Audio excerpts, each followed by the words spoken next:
Maverick News, the antivirus program for your mind. And now, the Freedom Reporters.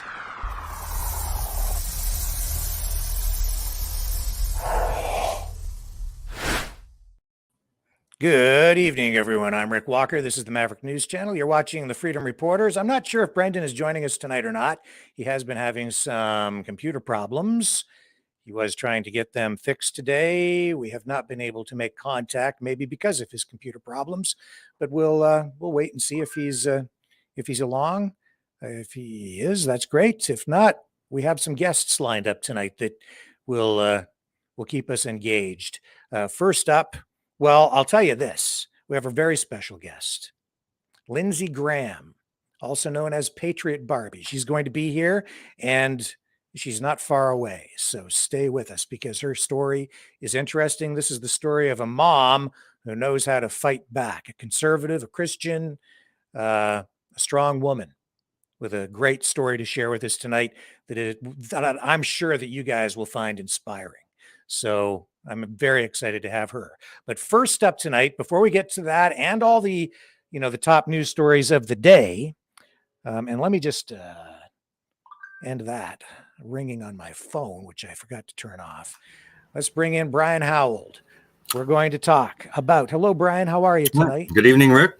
We're going to talk more about Operation Holy Father, because Brian has been working to get the message out to media, to even celebrities, and to the general public about Operation Holy Father, which is a freedom convoy that will roll into Alberta to greet the Pope when he arrives at the end of this week. And Brian was on just the other night, 2 nights ago, talking with us, brought us up to speed. And Brian, you've been doing a lot of work since then. Can you just kind of give people the lay of the land and bring people up to date on where things are at with Operation Holy Father? Well, on Monday, I think it's around 10 o'clock, the Pope will be addressing a considerable audience. I think it's in the Hobbema area in Alberta. Mm-hmm. And concurrent with that, or a little bit before, 2 or 3 hours before, a peaceful demonstration will be conducted, staged, performed, choose a word, just to draw attention to some of the policies and that our government is inflicting on the citizens, in particular, Tamara Lich, who is unable to be there to meet and greet the Pope because she's in jail. Yeah, she's detained. Essentially a political prisoner for her activities with the Freedom Convoy back in February. Yes. So I've dispatched a bunch of press releases to a number of the main media and the independent media, and I've gotten a few replies back that we received your email, and one from Lawrence Greenspan, the attorney for Ms. Litch. So that was a nice little acknowledgement to get back. So Lawrence Greenspan did respond to you, and that's significant. He's one of the top criminal lawyers in all of Canada. Yeah. So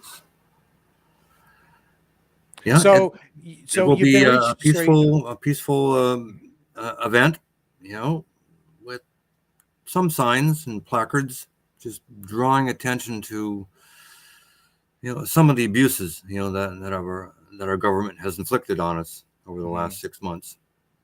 Now, I should also tell people that on July 23rd, there's also a worldwide rally to support the Dutch farmers and what's going on in the Netherlands. So freedom fighters are coming out for that en masse. And I know that, well, here's a map for what's going on in the Greater Toronto area in Canada.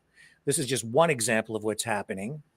July 23rd, 11 a.m. departure. We also received word today, just a short time ago, that there will be another slow roll with transport trucks, farm tractors, implements, cars in the Windsor, Detroit, Chatham, Kent area, and they'll be rolling toward the GTA as well. I'm not sure exactly what the route will be or how far they will go, or if they will hook up with these guys in Toronto. They very likely will, but that has been confirmed. That is also happening. That confirmed as of 1 hour ago. So stay tuned here. Keep checking back with us. We'll keep you up to date on what's going on with that. And Brian, that's going to be huge. That is province wide. I was speaking with some people out in the Alberta area, and like every other province, there are slow rolls planned in Alberta as well. So do you think maybe that big, I guess, show of support for the Dutch farmers on the 23rd, which is the Saturday, might spill over into more support on the 25th when Operation Holy Father takes hold outside of the First Nations Reserve near Hobbema? Yes, I hope so. I think it will. Alberta and Saskatchewan are great farming areas, and already we're getting little intimations about the rollback of fertilizer and nitrogen. Another Trudeau policy that may happen. But yeah, I mean, it's Freedom Summer continues. Yeah, Freedom Summer. That's kind of what the theme has been out in Alberta, with a lot of the freedom fighters coming out every weekend to continue their protests, their demonstrations, their summer of love, but a real summer of love, not like the ones we've seen down in some parts of the U.S. in the past. Yeah. Right? So I also can tell you that First Nations chiefs, I think they all got together today to get things coordinated. I did reach out to some of the First Nations chiefs during the day today. I expect to hear back tomorrow. We're hoping that we can get at least one of them on. There are several, I think there are 4 different First Nations bands there. We're hoping to get at least one on tomorrow. I did make contact with one of the pretty good contact today with one of the bands. So I think we might be able to get a chief on to discuss what the impact of this apology from the Pope for the residential schools scandal might, what the impact of that might be on the communities there. What other people have you reached out to? Because you've been sending out email blasts and emails specifically to some prominent individuals. Who have you reached out to, Brian? Well, I've sent emails to people like Joe Rogan and figure skater Jamie Saleh, who's launching, I guess, a new project out in Calgary, a broadcast or a podcast studio, which I presume will be up and running in a month or two. I see. And general media, daily newspapers and magazines. It's hard to gauge because often you don't get any reply. It's just, the email was sent and to a certain person, a department, a news editor, a city manager, and some might look at it, and some might just dump it. So last night we had John Manson on here speaking about what's going on. He's our boots on the ground, as he likes to say, out in Alberta. Hobbema is located about halfway between Edmonton and Calgary. That is where we're calling it a celebration as well as a demonstration. It's going to be peaceful, lawful, of course, respectful, because we're dealing with the Pope and we don't want to have people going in there causing, doing anything negative. It's all designed to be positive, correct? Yes, exactly. It's always peaceful, Gandhi tactics, if anything, Right. We're a peaceful entourage in Canada, unlike some of the American activists like Jane's Revenge. It's just anarchy. No, we're peaceful and farmers, truckers, ordinary people generally know how to behave in the public square. So when I spoke to John today, he had been talking to people out there involved with the freedom movement, I guess. He tells me that there is growing interest in participating in Operation Holy Father. He tells me that it's very grassroots. So it's some people are having a little bit of trouble kind of wrapping their head around this and making their own plans as they prepare to make their way to Alberta and Hobbema, which is Maskawaks, is the new name of Hobbema, where this event is going to take place. At least 15,000 people expected inside the reserve there when the Pope shows up to speak to the survivors of the residential schools scandal there. Between 60 and 80,000, I'm hearing, at Commonwealth Stadium in Edmonton when he makes his appearance there. But the people coming to the Hobbema area, they're going to need some direction. So I have reached out to police. I'm hoping they will get back to us and maybe have a representative, their media relations officer, talk to us about what the plan is for them with traffic control and their efforts to keep people safe. Brian, I guess you'll be setting up some sort of a contact method for people as well. So some information can flow back. Probably tomorrow I'll get on a certain email. And, right. So. Okay, so we'll have an email for Brian, I guess, tomorrow at some point, so people can reach out. And while Brian might not have all the information because it is a grassroots movement without any real central coordinator, as a lot of these freedom movements are, he should have a pretty good bead on things. And we will keep you updated here as well. You can subscribe to our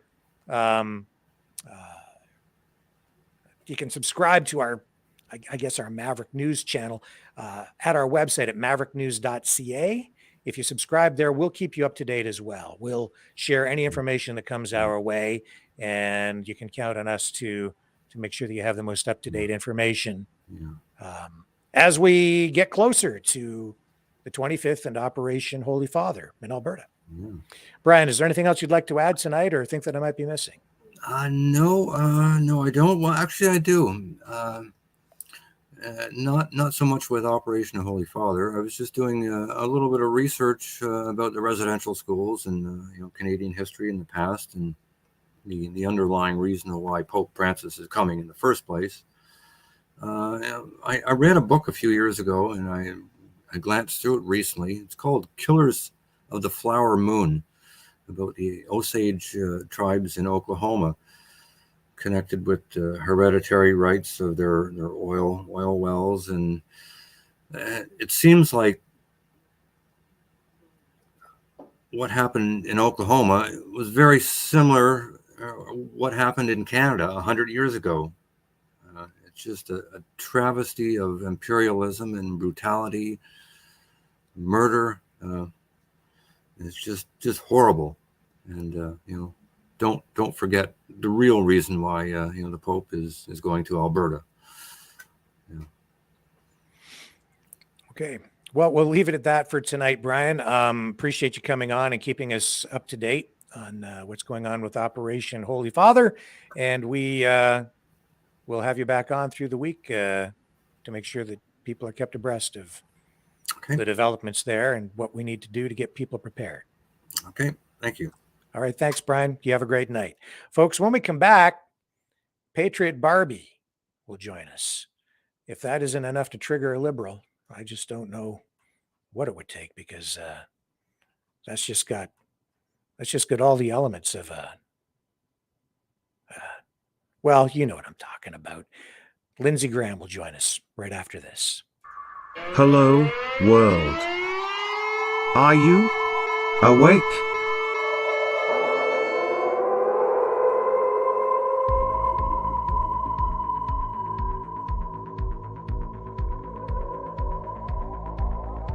Uniting humankind by liberating millions of minds at a time.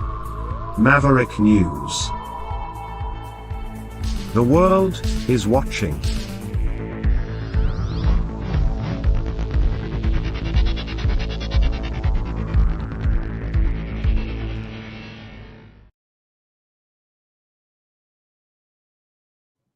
And I'm back, and joining us live now is Lindsey Graham, the Patriot Barbie. I love that name. I didn't come up with it, just so you know. I'm not self-named the Patriot Barbie. Well, it's a trigger for a liberal if I ever heard one. That's Yeah. right. Well, it was a liberal that called me Patriot Barbie and thought it was an insult. And I said, all right, well, I looked up the definition of patriot and the definition of Barbie, and I like both of them. I figured it was something like that. Yeah. So Lindsey, before we get into a lot of the nitty gritty here, let's get some of the backstory for the folks at home who maybe are not familiar with this. We have a lot of viewers in Canada, of course, and a lot in the US as well. So you owned a salon and became one of the first business owners in the United States to sort of defy the pandemic lockdowns, right? Correct. Yeah. So, as everyone remembers, in March of 2020, we were all told to shut down for 2 weeks to flatten the curve. And my husband and I had 6 businesses. So, we did shut down mostly because we didn't know what was going on. And, you do what you're told, unfortunately. But when it became 6 weeks, we started looking at, okay, we financially won't survive this, and we're going to have to start selling things and potentially file for bankruptcy. I mean, 6 businesses closed down and that's your entire livelihood is a very big deal. It was devastating for us. So at the 6 week mark, I said, there's a lady in Texas that reopened, Shelley Luther. She reopened her salon and she's very brave for doing so. I think I'm going to open. I think we need to. I think if someone doesn't, the government will continue to say, you're going to be locked down until we say so. And so for me, it was really about saving our home and saving my business and, standing up for what I believed my right to work. And it became national news, actually global news, because the governor in Oregon, Kate Brown, weaponized every state agency she could to try to get me intimidated into shutting back down. Wow. So you decided to stand your ground. I did. Yeah. They threatened me with $50,000 a day fines, a Class C misdemeanor, jail time, revoking my license, revoking my hair license, kicking me out of my building, taking my children away, everything. CPS came to our house and I just called their bluff at every turn. I said, I'm confident. I've looked at the laws. I've looked at the mandate. I've looked at the facilities, the agencies that you're using to try to target me. None of them have the authority to do any of this stuff. So I stayed open against all of those threats. I ended up receiving a $14,000 OSHA citation and I refused to pay that. It's been about 2 years and they're trying to come after me for that right now. And then the city of Salem is trying to come after me for about $80,000 in rent on a salon that I ended up ultimately losing. So this is in Oregon and they came after your kids. Yeah, I had stood up to all of the threats for about, I think it was anywhere from 5 to 9 days. There was a new threat every single day. And I did a press conference and said, listen, I have the right to be open because I have kids and I have the right to provide for my kids. People at Walmart can go to work. People at Home Depot can go to work. This is what I do for a living. This is what I do for work. I have a right to work. And the very next day, Child Protective Services showed up. They came to my house and wanted to question my kids. Ultimately came back and illegally questioned my 8-year-old. I think he was 6 at the time, in his bedroom with the door shut, conducted an illegal search of my home. It was terrorizing, to say the least.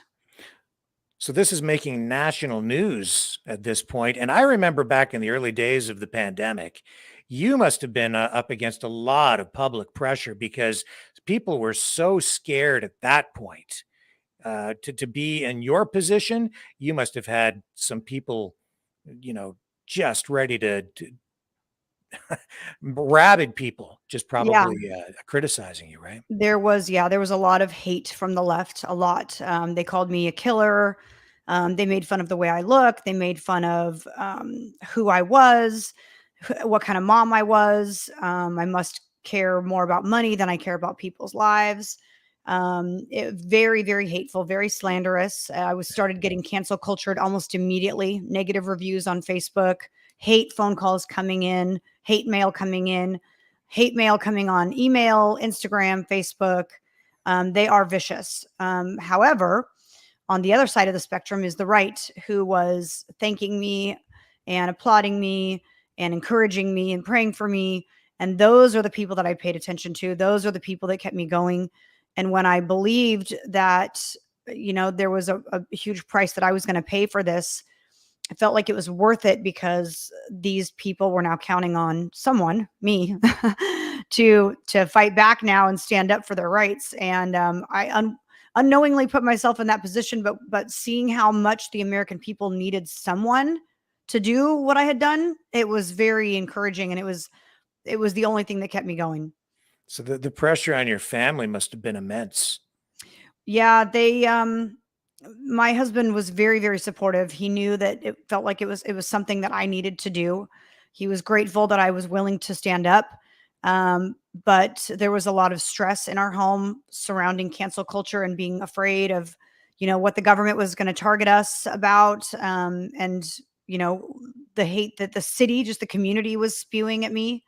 It was interesting to watch our lives go from one particular, aura and feeling, to being in a community where people were wanting to, revoke your business license because you were a threat to the community. It was such a different culture all of a sudden. So ultimately, what happened with your businesses?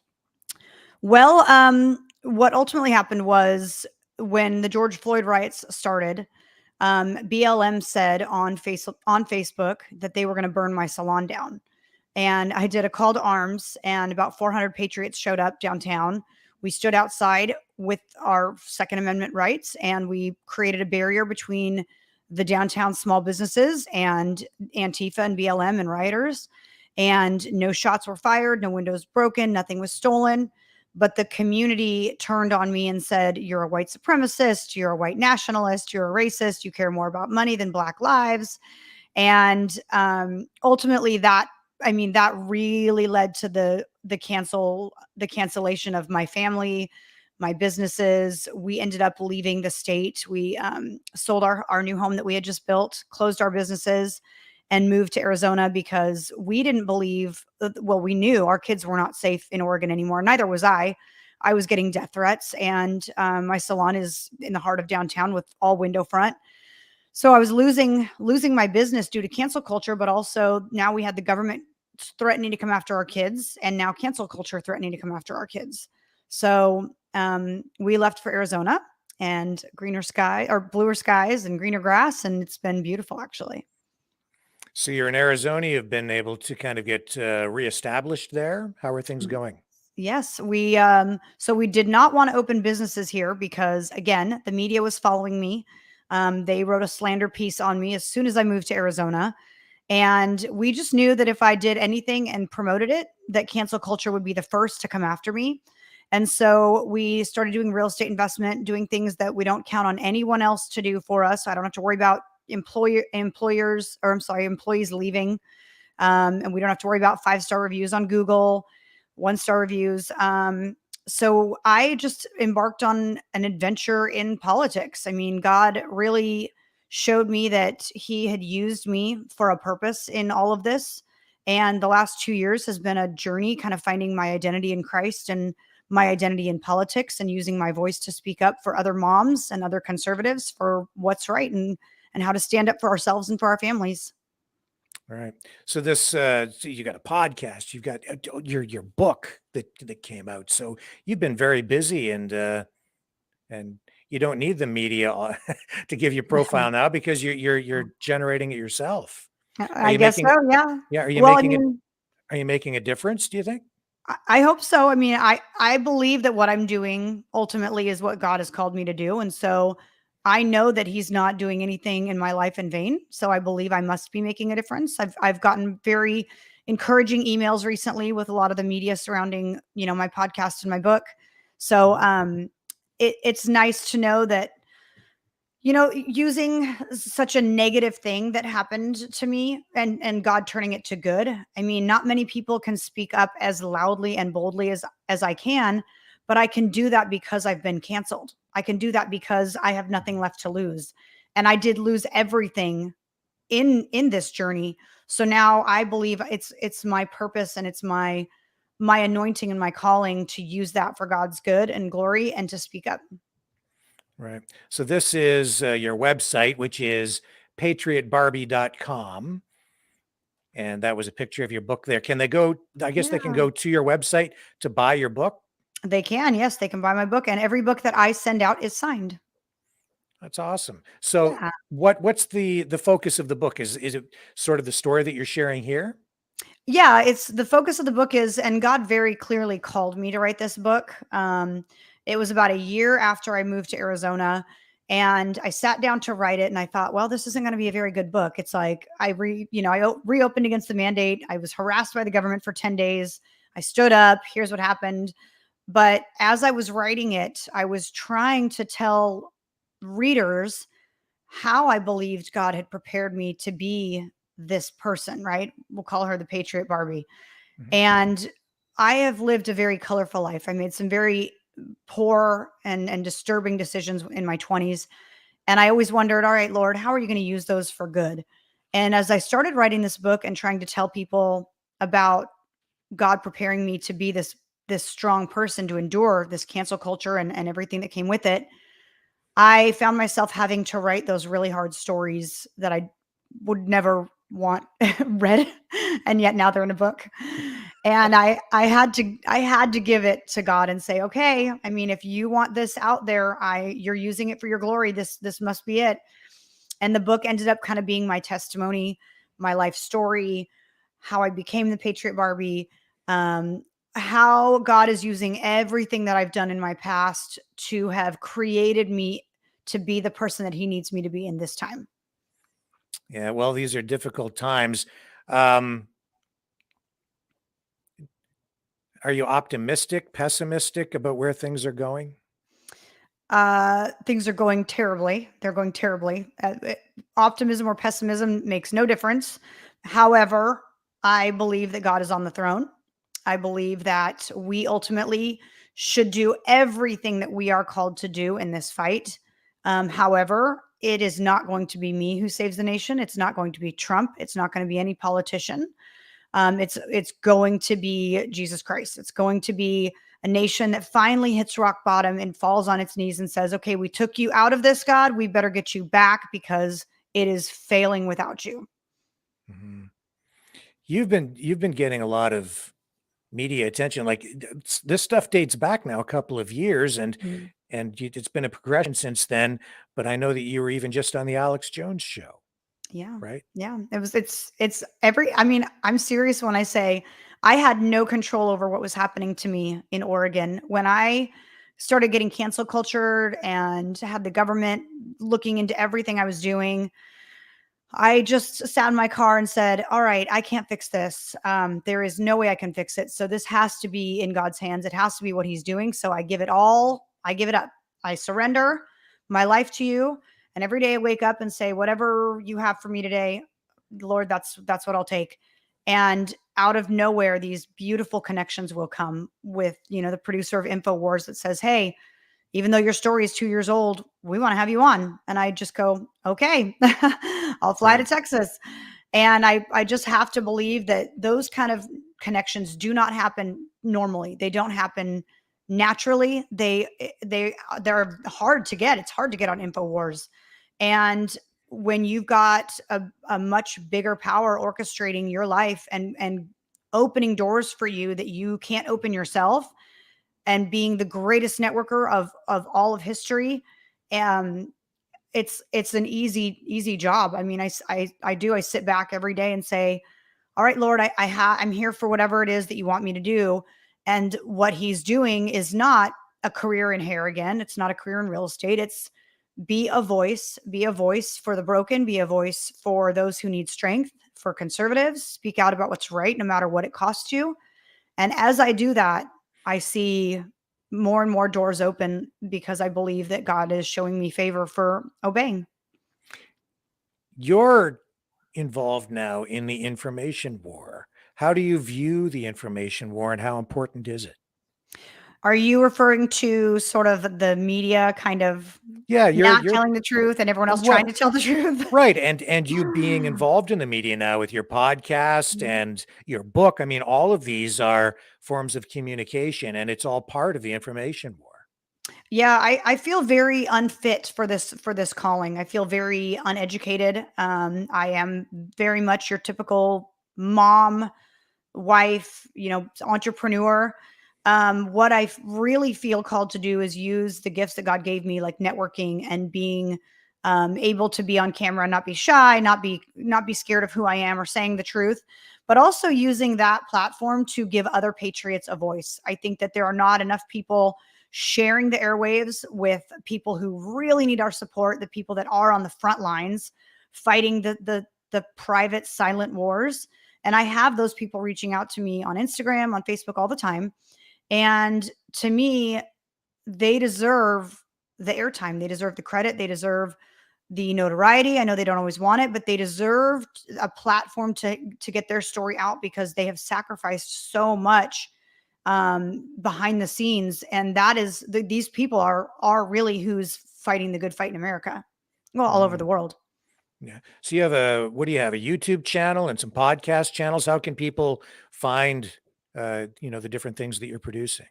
Yes. So patriotbarbie.com has it all. I have a podcast page on there showcasing where you can find my podcast. It's on all platforms. It's on Frank Speech, Mike Lindell's platform. And actually, I was just told it is going to be on InfoWars too. Yay! So Yeah, there well, that's is a good. YouTube, Rumble, you name it. It's everywhere. That's awesome. Yeah, That's awesome. Do you do public speaking as well? I do. Yes. Yeah. So how can people book you? Just go to the website and Yep.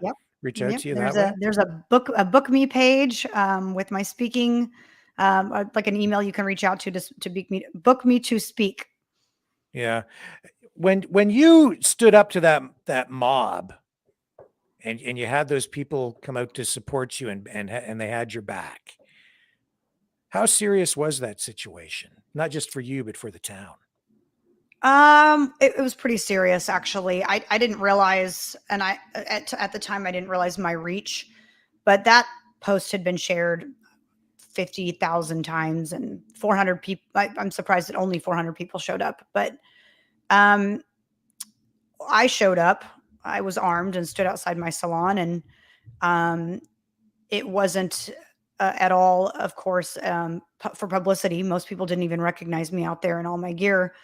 It was truly another fight that I had to fight to save my business, where leftists were sitting there screaming, "You're going to bring a gun to your salon. Why can't you just file an insurance claim?" Like they have the right to burn my salon down.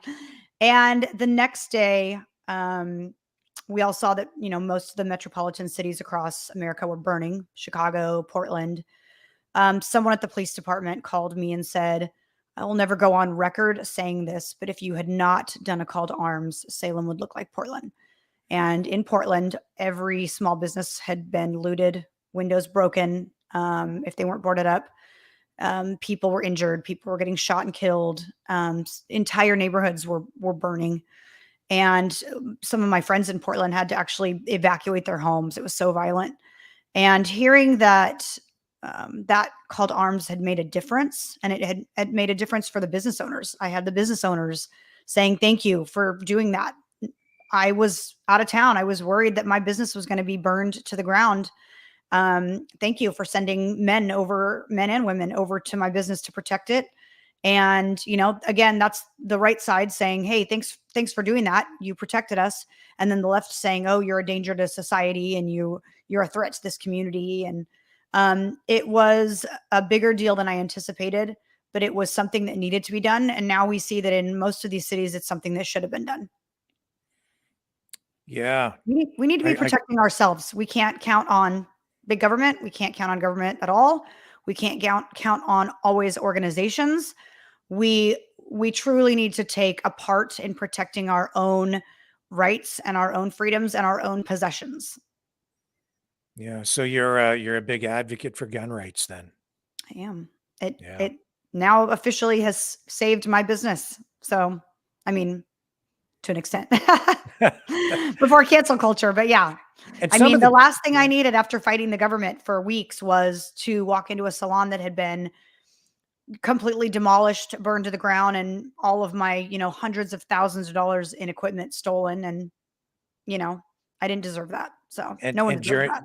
during that time, we were seeing media reports with reporters standing on camera with buildings burning behind them, saying it's a mostly peaceful protest. Mhm. What are your views on the media dishonesty? I've been in an abusive relationship. I know what gaslighting is. If you've not been in an abusive relationship, gaslighting is a very real thing. It's the ability to tell someone that what they are seeing before their very eyes is in fact not truth. It is opposite. And it's almost impossible to believe that someone can get into a relationship and be gaslit to the point where they believe it. But this is what the media is doing. So what I'm saying is that the media is abusive. They're abusing their citizens. They're abusing their power.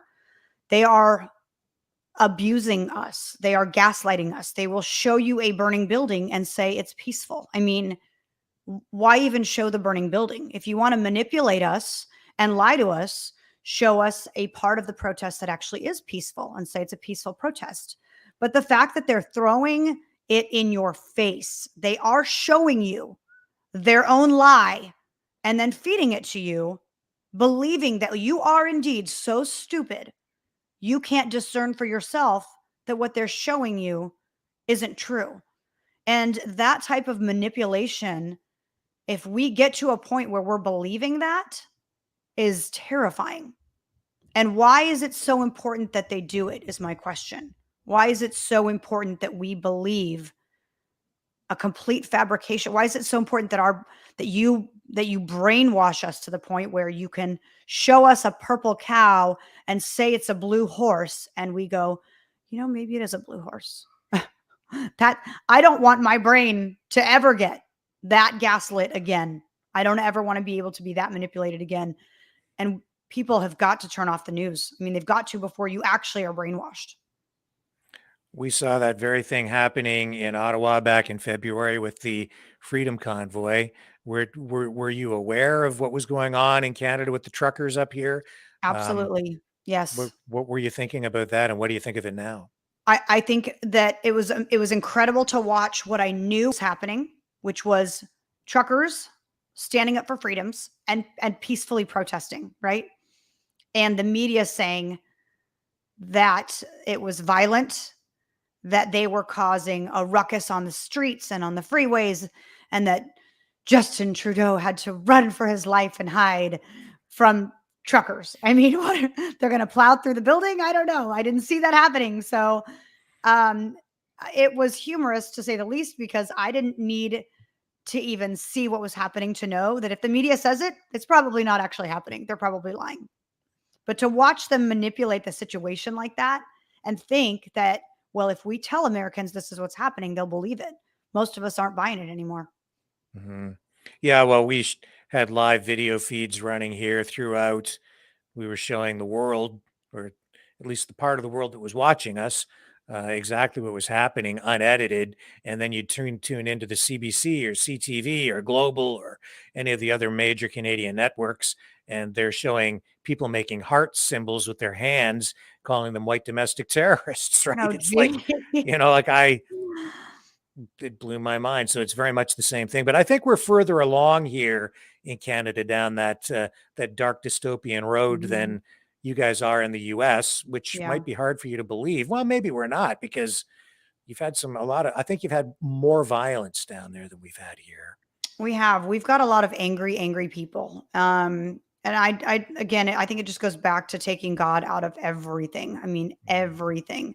When you don't have a moral, compass, when you don't have a purpose, when you don't believe that there are consequences for anything you do, when you believe that the whole world is against each other, that people are naturally hateful and vindictive and white supremacist and racist and divisive and hateful, and you've got nothing positive to look to and no one to pray to.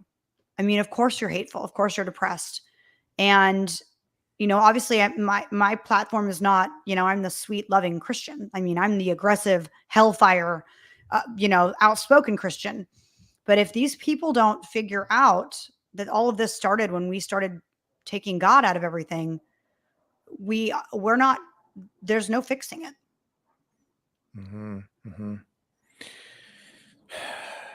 Do you think the politicians, my view is that the politicians, a lot of them are the ones behind the division with their rhetoric. They seem to manipulate people. And Mhm. it seems as well that they sort of set up systems, organizations with government funding that have a vested interest in fueling hatred and division. It's like it becomes almost a profitable government industry for people. What do you have any views on that, or am I out to lunch? No, you're not out to lunch, not at all. You're having a snack in studio. You are very much present. No, they very much do, and it's very one-sided. I'm sorry to say that. The right fights back. We fight back often. We fight back vigorously, but we don't instigate. We don't instigate the division. All of this Black Lives Matter and putting people into two categories, pro-choice and pro-life, and critical race theory. White people are naturally racist, and here's why, and you should hate being white. I mean, that's divisive. Hello, that is divisive, and that comes from one party and one party alone. And for you to tell someone, I'm going to kick you and you better take it, but if you kick back, you're being hateful and divisive. And that is what I experience on a regular basis, is these people trying to do things to indoctrinate our kids, to gaslight us, to lie to us, to manipulate us. And when we fight back, or we speak our truth, or we speak up, they call us divisive and hateful. And I refuse to believe that I'm supposed to sit back and let you say whatever you want to say, whether it is right or wrong, mostly wrong.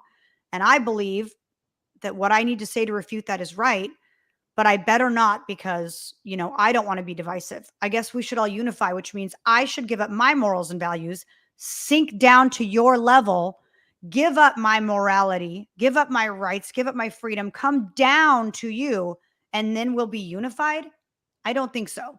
I am not willing to do that. In fact, I would rather not be united with you if it means me having to compromise my wholesome values and beliefs and sink to your level.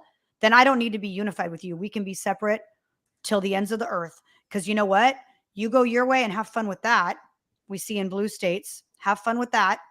I'll stay over here serving my God over government, and I'll be doing just fine. Trust me. Yeah. So where are you at with your legal battles and everything? I mean, those guys don't, once they get their teeth into you, they generally don't let go. So this can't possibly be over.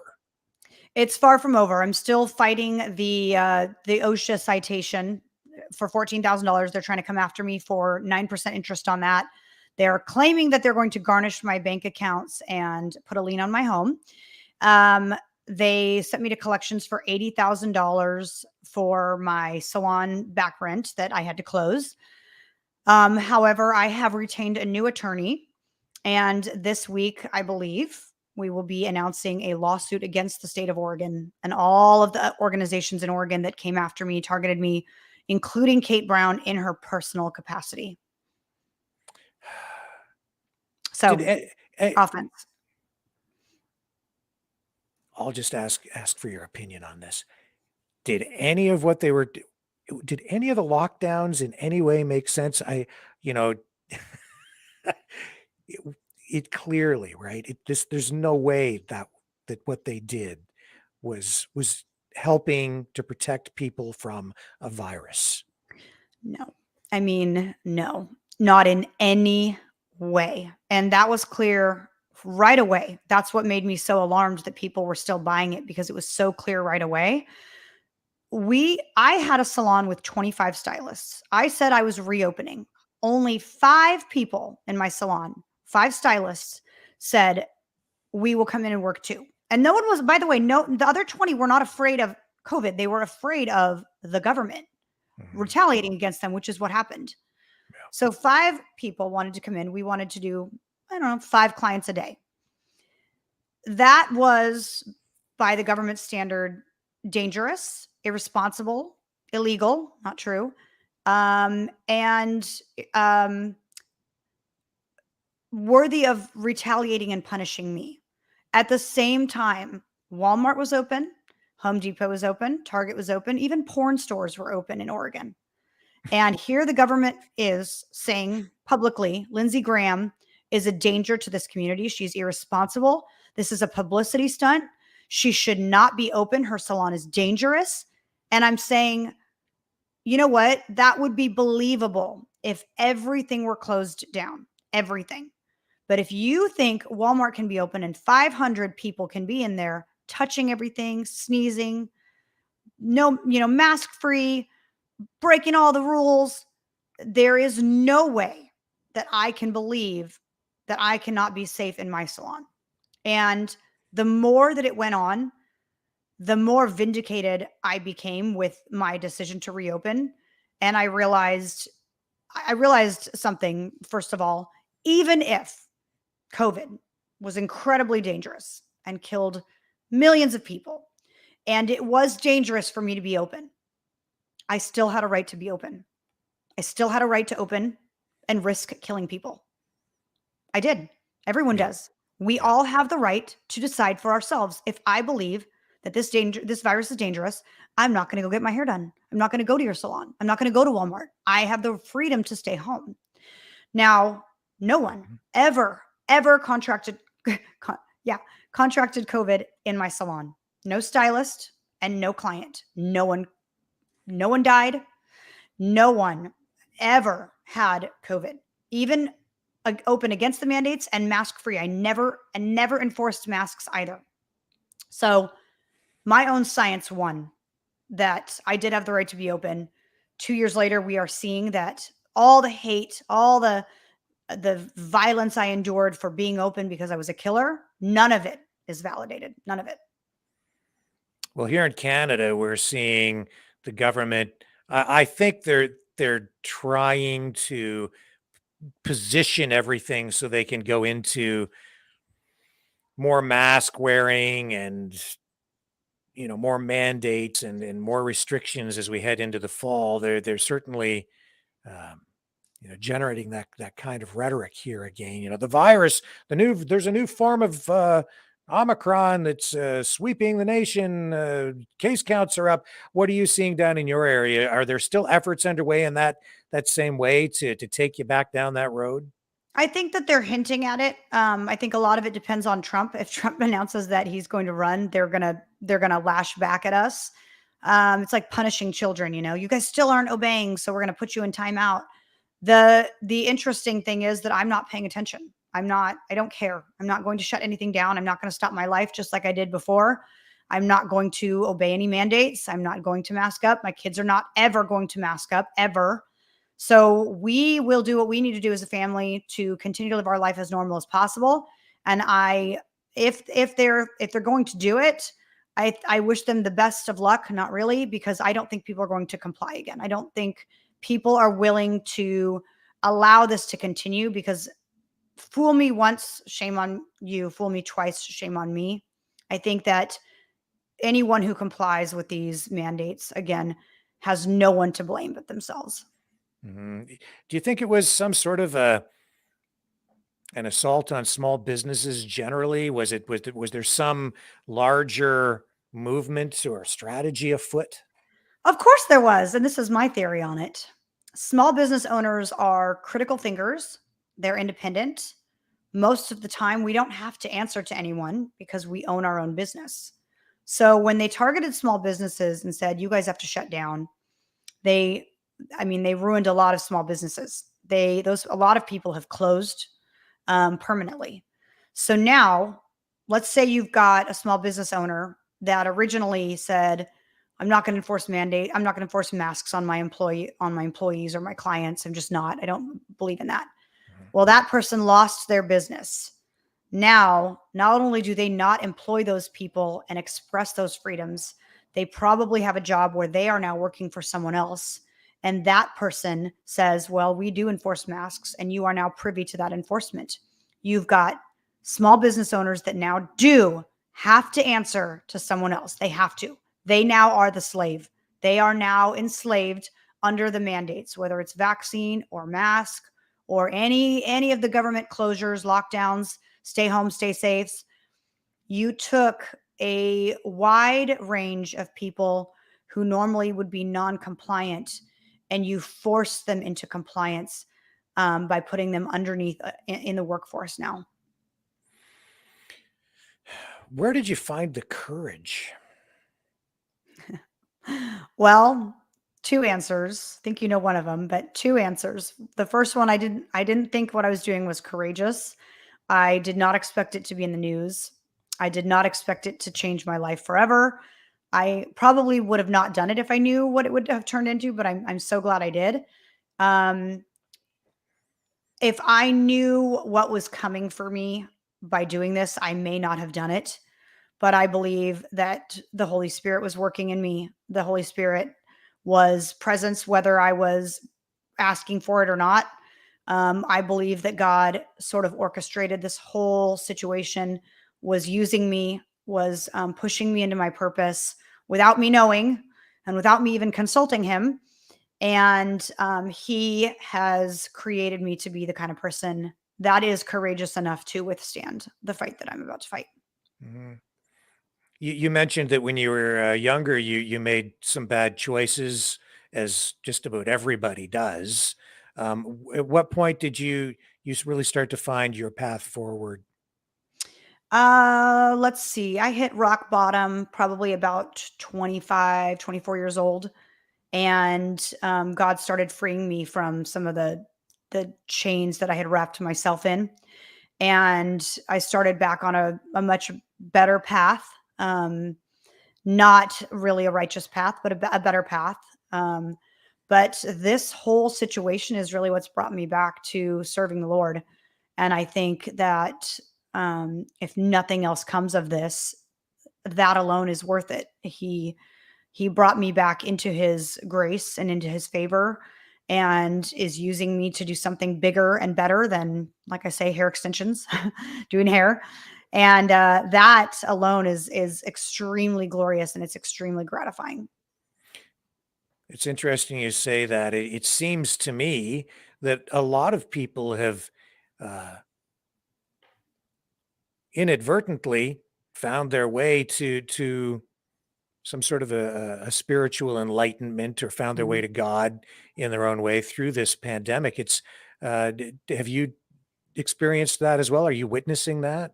Yes, yes. I truly believe, especially since moving to Arizona, where we knew no one, we had no connections, we had no friends.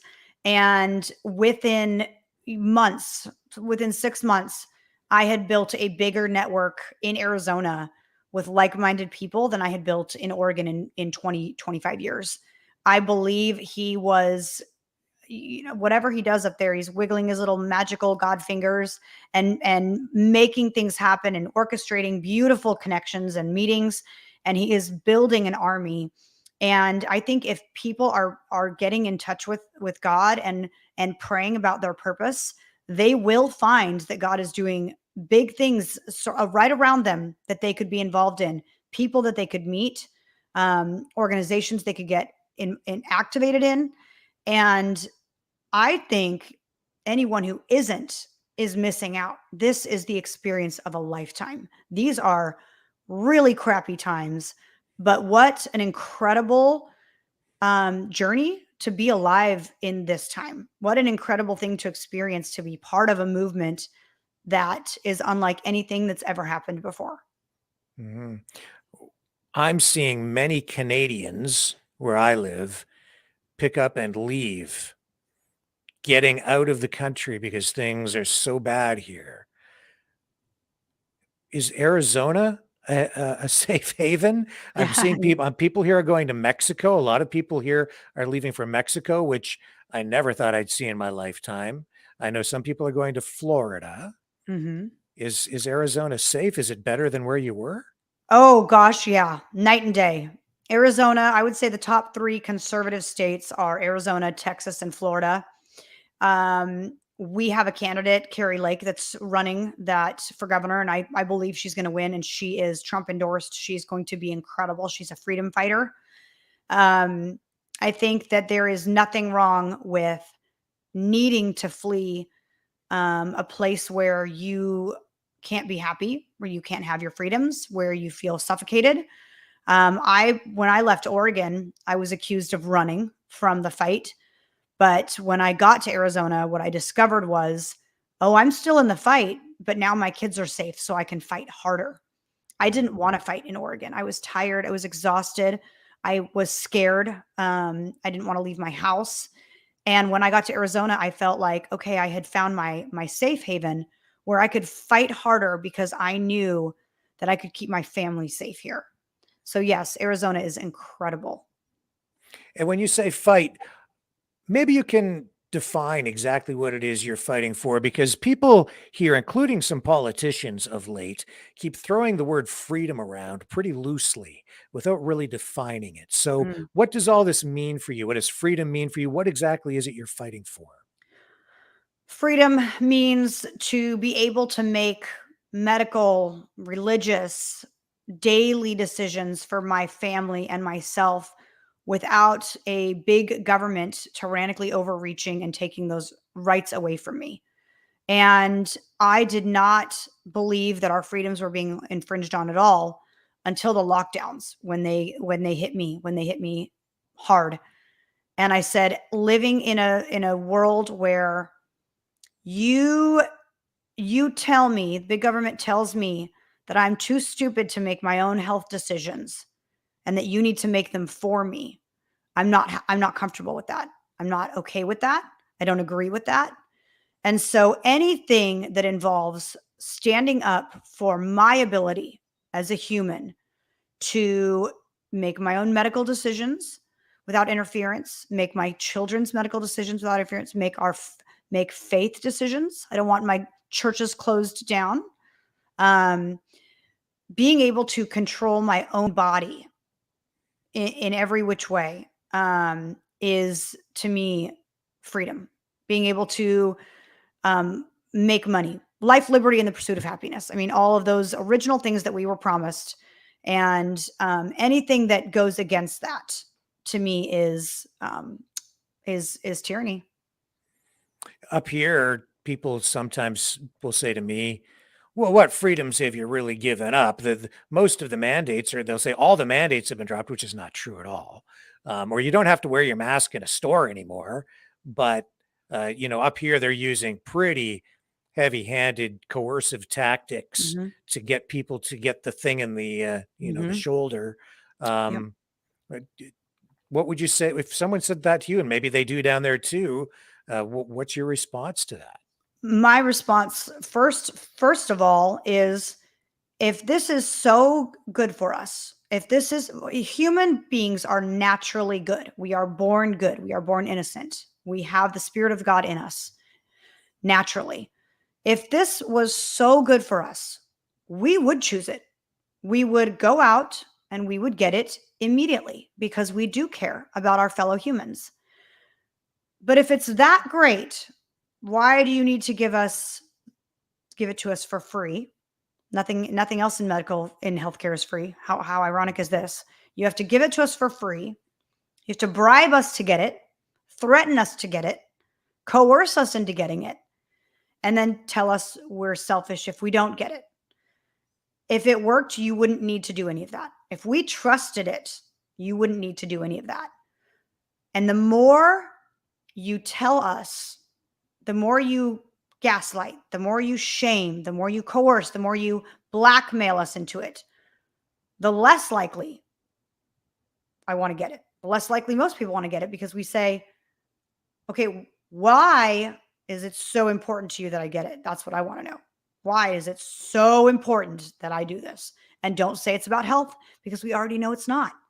So if it's not about health, it's not about safety, why is the government so eager to put something in our bodies for the rest of our lives that doesn't accomplish anything? How scary. Those are powerful questions. Have you come up with any answers at this point? No. Nope. That's the really scary thing, right? Yeah, we're gonna sit back and wait and watch something's not right. Something's gonna happen. Something's gonna come to light, and praise God that I was given a spirit of discernment, and my children will not have to wonder, and I will not have to wonder, and we are going to be safe. Well, here in Canada, they're now talking about, well, they're telling everybody you're going to need to get this thing every 9 months, approximately. Is that the same message they're delivering down there? Unfortunately, again, I'm not listening. So I don't know. I don't know how many you need to get, but I'm not getting any of them. So I am hearing, yes, that there is boost after boost after boost after boost. And I wonder how many people will take them until they realize, all right, I've got a third arm. I got too many. Whoops. Why didn't I listen to a conservative? Yeah, where did that extra eyeball on my forehead come from, right? Uh-oh, it must be a side effect of COVID. I better get another booster. Right, exactly. Yeah, they are not going to stop. I don't know what's going to stop them. I think they're testing to see how many people will just continue to comply and obey. So how are you going to continue to fight? Do you have any political aspirations or other plans? I have no political aspirations whatsoever.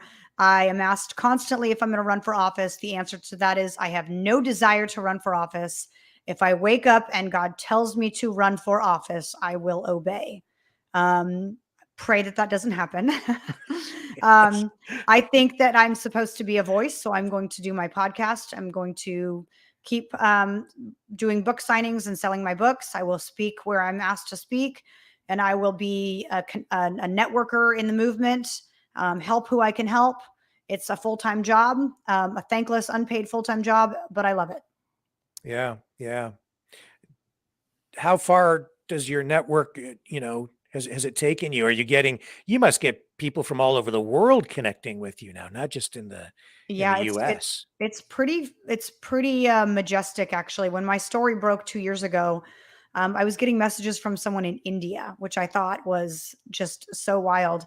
And yes, I get messages from different countries, and it's incredible to think that I have a reach that's that far. But what it's really about is reaching the right people, not necessarily all the people. I don't think that there's, fame or celebrity in this. I think it's just God putting the right person in the right place, listening to the message I have at that time, and helping empower that specific person or that group of people. You must have taken note, from the beginning of this, that country after country after country, they were all in lockstep, doing exactly the same things, using exactly the same slogans, the same marketing techniques, the same coercive techniques, that, beating people with the same sticks into compliance, Yep. taking jobs away, doing all of those things. Was this an awakening for you politically that way? Are you now part of the group here, I guess, that sees that there is sort of a movement toward a new world order? Yeah, I had told everyone from the very beginning, nothing about opening my salon is political. I wasn't paying attention to politics. I voted a certain way, but that was just because that's how I was raised. But after I reopened and I saw the reactions of the people on the left and the reaction of the people on the right, I said, why is this a political decision? Why is my right to work political? I was not prepared for that whatsoever. But what it did is it moved the line for me. I went over to the right where I was, being thanked and appreciated. And I realized the right values freedom, the right values freedom of speech, freedom to work, the right values family, and womanhood and feminism, not feminism, like being feminine. It really did become an awakening, and it really solidified my beliefs, and seeing what the left is capable of and how they treat people that disagree with them made me more so want to speak up against them, because I don't think anyone should ever have to go through what I went through simply by standing up for what was right and working for a living. Mm-hmm.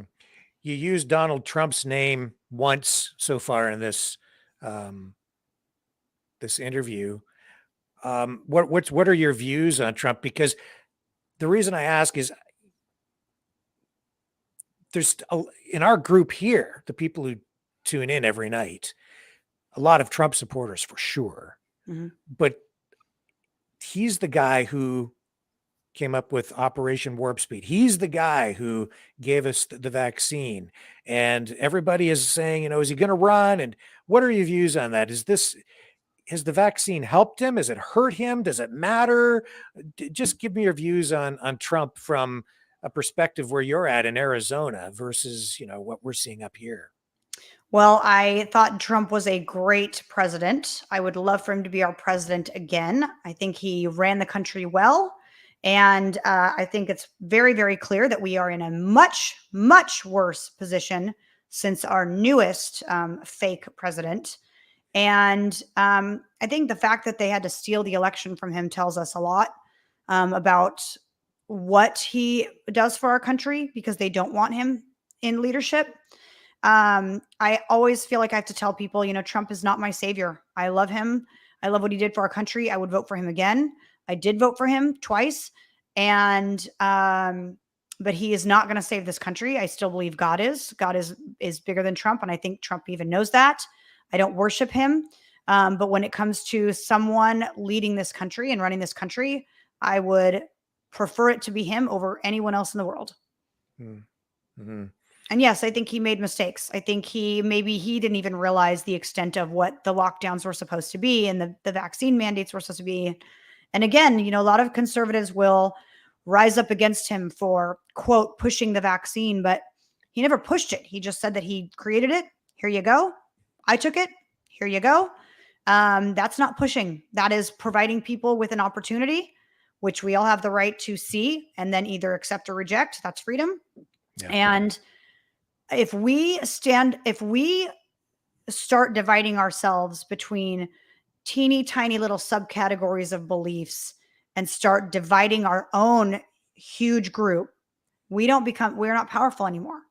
Like the left is eating its side from the inside out, fighting over, are transgenders part of the LGBTQ? Okay, well, if you're trans and then you detransition, are you still part of our group? Okay, well, if you're gay but then you're ungay, are you still part of our group? Well, if you're gay or you're trans but you voted for Trump, you're not part of our group. I mean, we all have different beliefs. That's what makes us special. That's what makes us unique. That's what makes us beautiful. The beautiful thing about humans is that you can talk about those things and disagree and then agree on some things. These conservatives that are saying, I'll never vote for Trump again, he got the vaccine.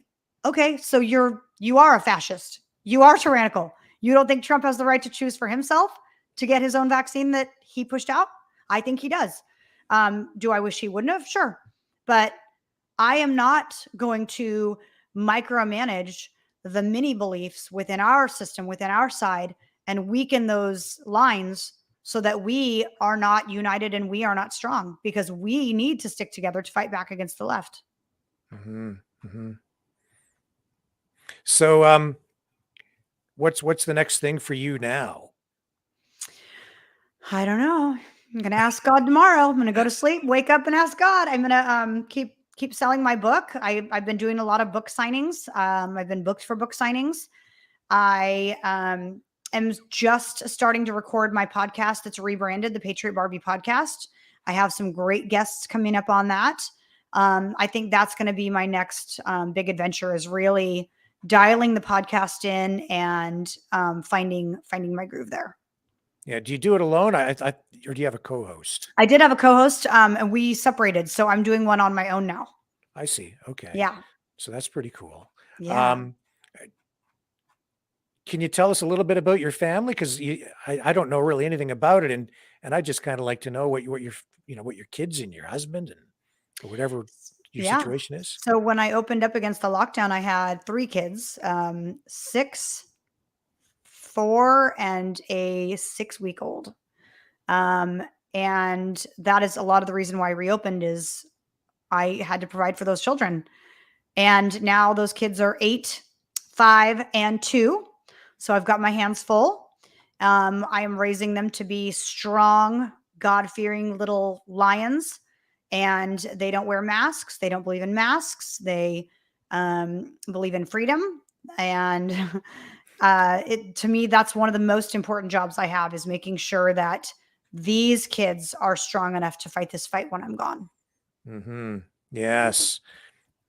It must have, they were pretty young. So did they even understand what was really going on? No, it's really funny to try to explain tyranny to children. Like, mommy, why is the they would just call the governor the government. Why is the government mad at you? And I would say, well, because I'm not obeying. And they're like, what are you not obeying? Well, the governor said I had to shut my salon down because it wasn't safe. And I don't believe that's true. And I want to be able to work. And hearing kind of the questions like, well, why is it not safe? And I'm like, well, I don't know. I mean, you tell me, if that store is open and there's a bunch of people, my store is open and there's only a few people, which do you think sounds more unsafe? They'd say, oh, well, the big store, obviously. I'm like, okay. So then it doesn't make sense, right? So I'm okay with obeying rules and laws that make sense. I'm okay with obeying rules and laws that keep me safe. I obey them because they keep me safe, not because I'm told to. I'm not okay with being told something to do something that doesn't make sense. I'm not okay with blindly obeying. And now they're really funny. They talk about the governor's mean and the governor's not nice to you and we don't like her. But in kids' terms, they're trying to it's funny to explain to them what it means to defy government. And because your legal battles are not over with, not by a long shot, there is still the potential here that they could still devastate you financially, right? Yeah. I keep waiting for the other shoe to fall. I keep waiting for a phone call or a letter or something saying that, I don't know. I don't know what else they could come after me for. But the more I speak up, I feel like the more they want to punish me. So I'm always checking the mail, waiting for the next letter from the state of Oregon. Right. Well, Lindsey, is there anything else you'd like to add or think that I might be missing tonight? Nope. Just would love to encourage people to go to my website and check out my podcast, buy my book, and support me however you can. PatriotBarbie.com. That's awesome.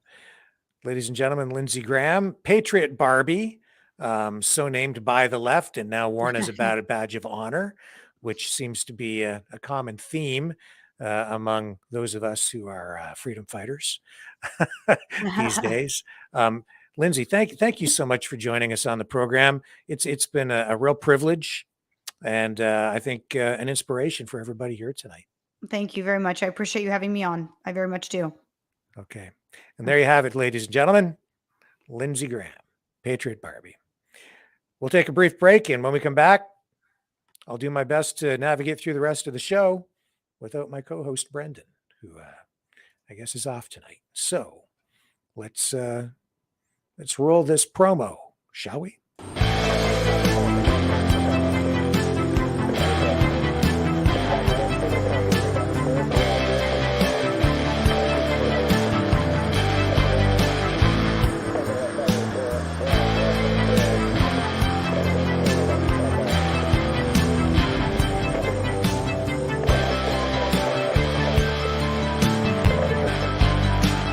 Maverick News.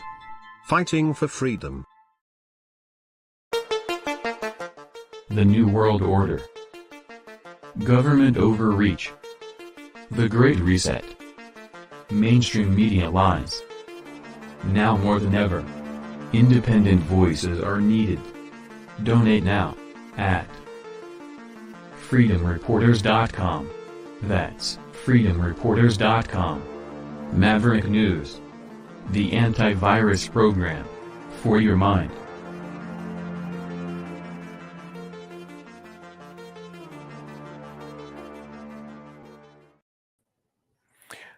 Extremely grateful to Lindsey Graham coming on to the program tonight.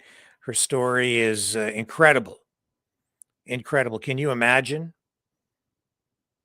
standing out in front of your business with a mob threatening or trying to burn it to the ground, and you're there standing your ground, but you're backed up by 400 patriots who have your back.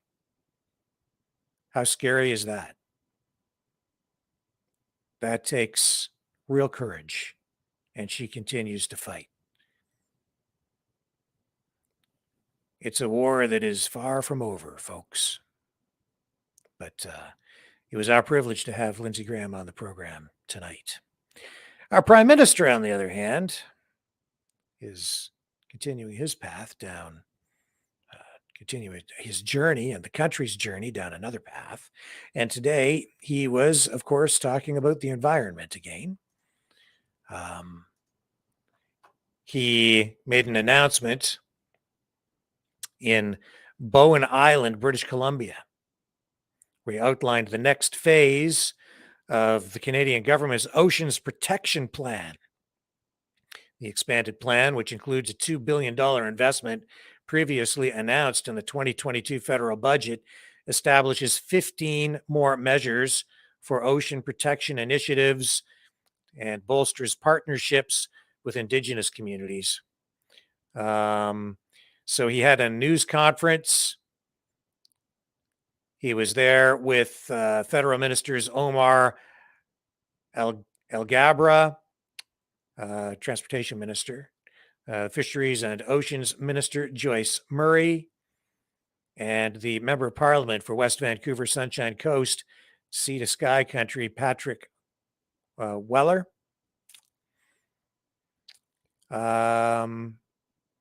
And Kelsliam. I don't have the full name here, but he's a council chairperson for the Squamish Nation. So he's there. When he was there, he responded to some questions as well about the decision to return the turbines, those natural gas turbines, to Russia for the Nord Stream 1 pipeline, which carries the natural gas from Russia to Germany. So there were also some comments there about Hockey Canada and the sexual assault involving members of the national junior team in 2018, alleged assaults. Anyway, let's let some of what the Prime Minister had to say today roll on this environmental file. And then we can comment on some of this.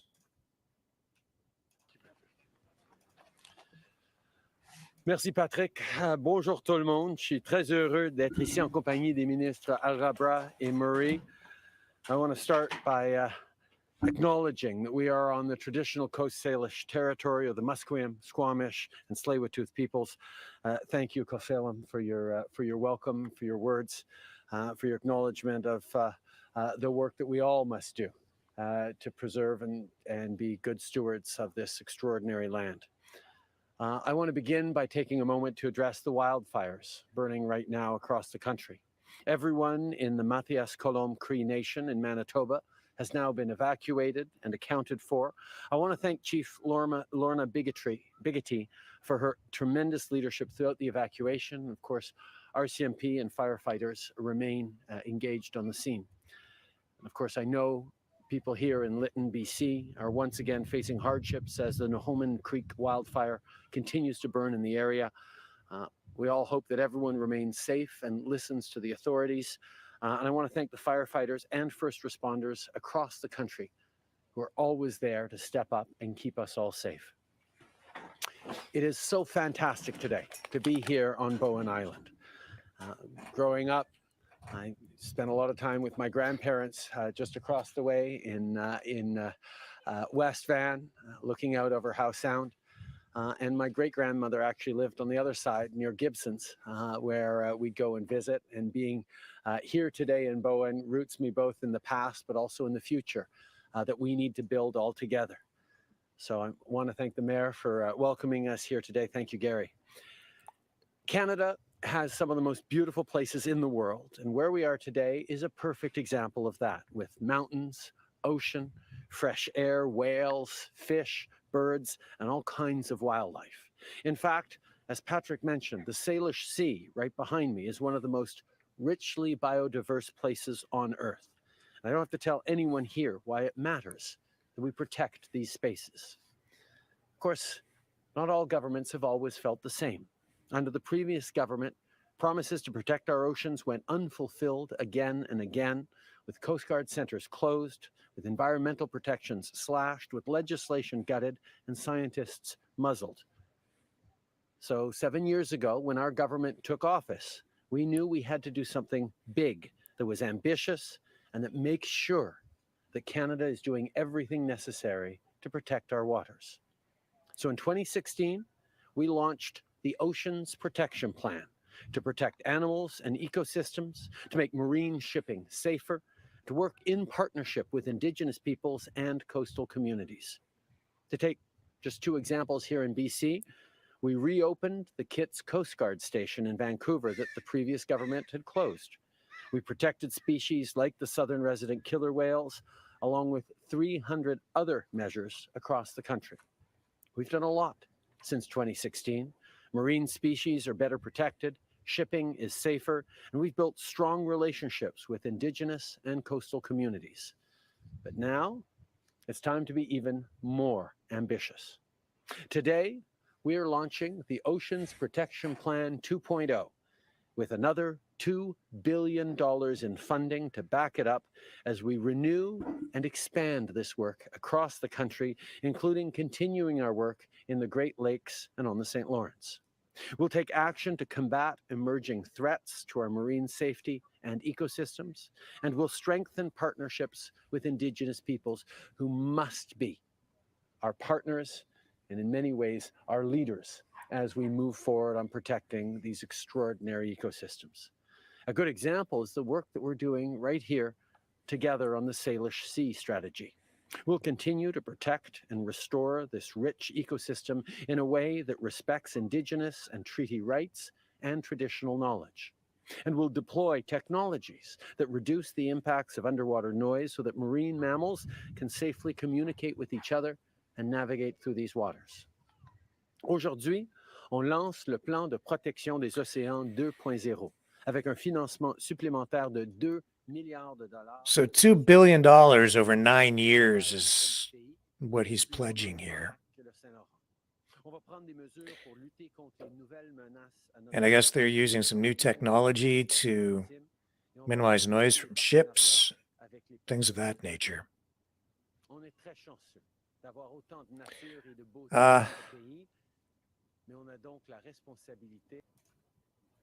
I don't know. It's a lot of money.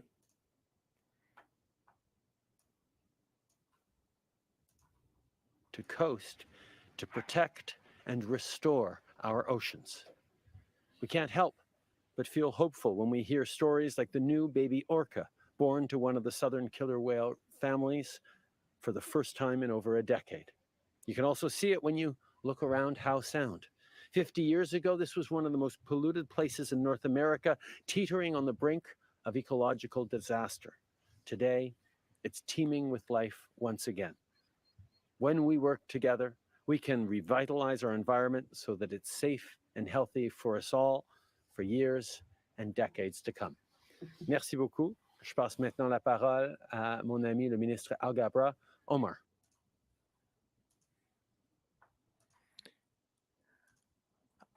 It's a lot of money. Today, I didn't really hear much in the way of details. They're opening some Coast Guard stations. I know that. They're apparently going to make use of some new technology to minimize noise underwater. I don't have the full plan in front of me. But if I know Liberals, where there's a couple of $1 billion, there's got to be some waste. Especially when the announcement is long on promises and long on rhetoric, but short on details. How exactly is that money going to be spent? Coast Guard stations. It's over 9 years, so it's spread out. Wages? I don't know. I'm going to have to dig into that one deeper. And we'll come back to it in another episode, I think, where we can talk a little bit more about it in more detail when I have the actual details of the program, not just what he announced a couple of hours ago out in British Columbia. Stay with us. When we come back, we're going to talk more about the environment. We're going to talk about the big heat wave, especially over in the UK, where they're saying it's so hot. It's so hot that runways at airports are melting.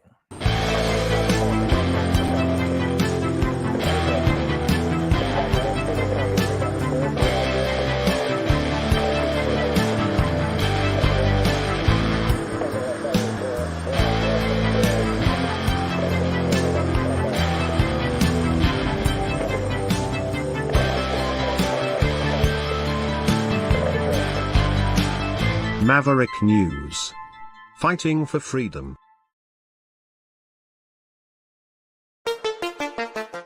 The New World Order. Government overreach. The Great Reset. Mainstream media lies. Now more than ever, independent voices are needed. Donate now at freedomreporters.com. That's freedomreporters.com. Maverick News. The antivirus program for your mind.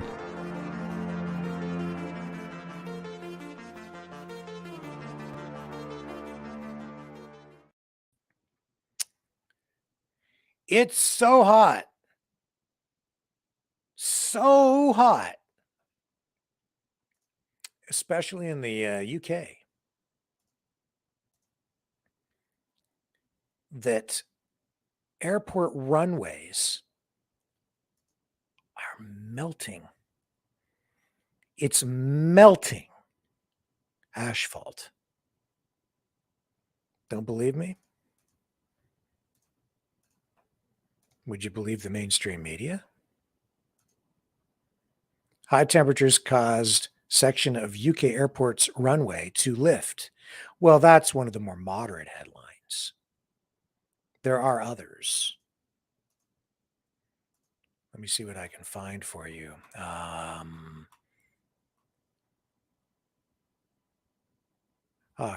Here we go.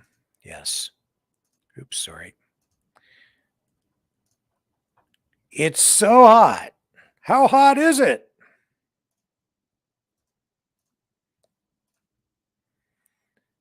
That in this article, it says airport runways melt amid hottest day of the year in UK. Warning sign on a highway. Extreme heat, plan your journey, carry water. I woke up this morning on my cell phone. Heat warning.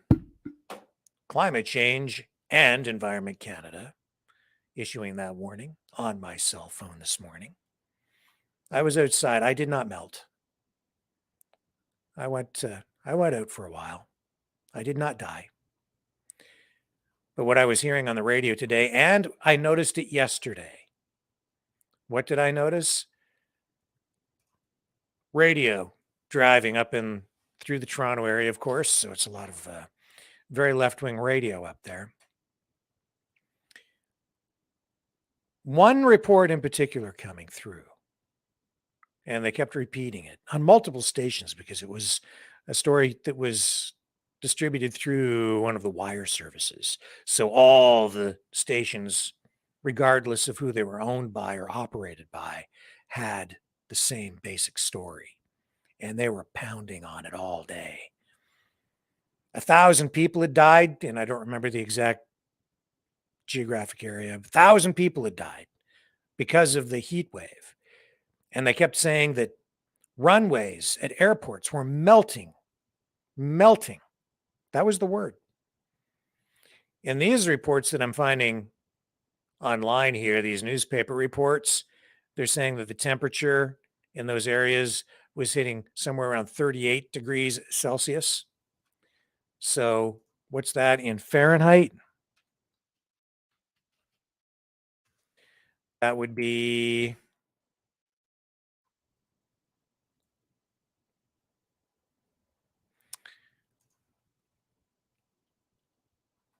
hang on a second. I want to be accurate. I can do the math in my head, but I want to be accurate. There we go. 32. So I'm going to go 38.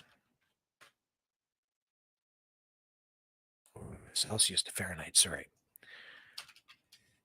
That's why I typed it in wrong. 38 Celsius to Fahrenheit is 100.4 degrees, 100 degrees. So 100 degrees melts asphalt.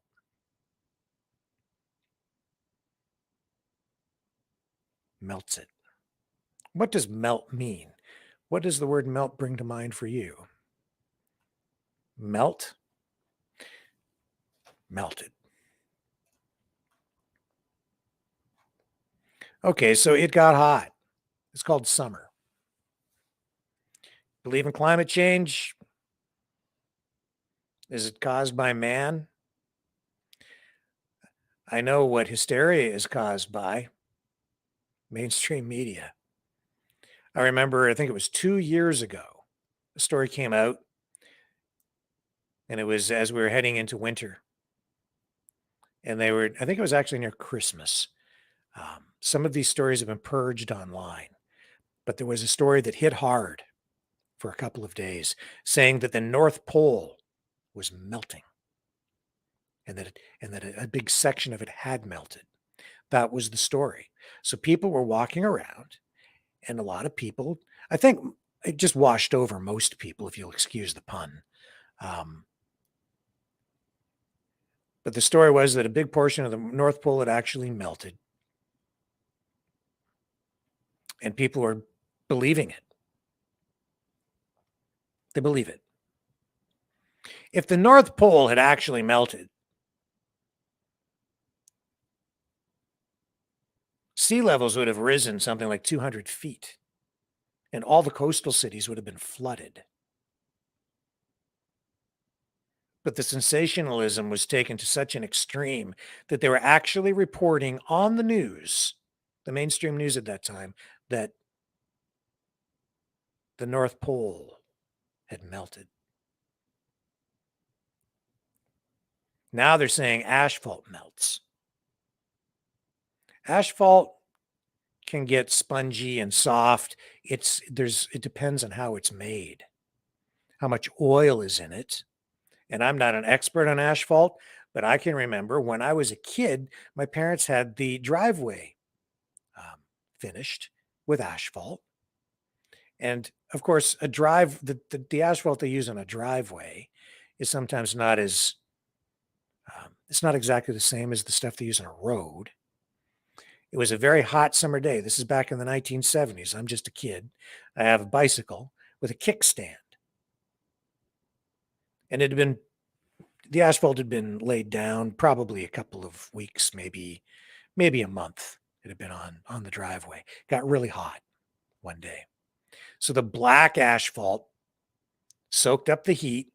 I had my bike. I put the kickstand on. I went in the house. I came back out maybe half an hour later, and it was like one of those ones with the two things like this.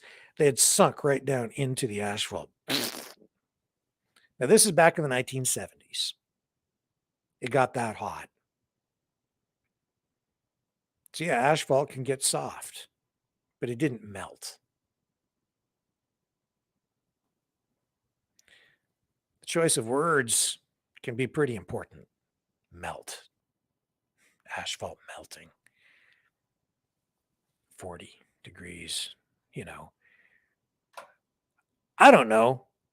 I'm getting old, and I'm not the oldest person around.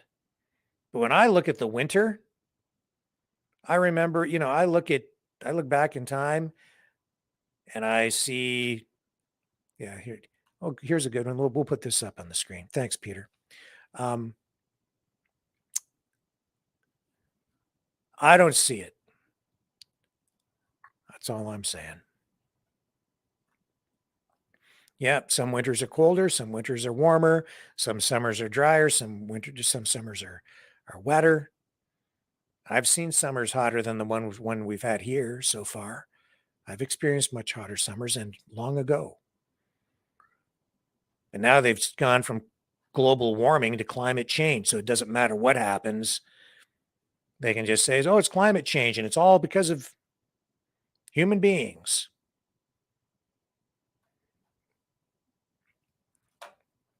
But as soon as I see stories or hear stories or read stories where they sensationalize things to a point where it just doesn't make sense,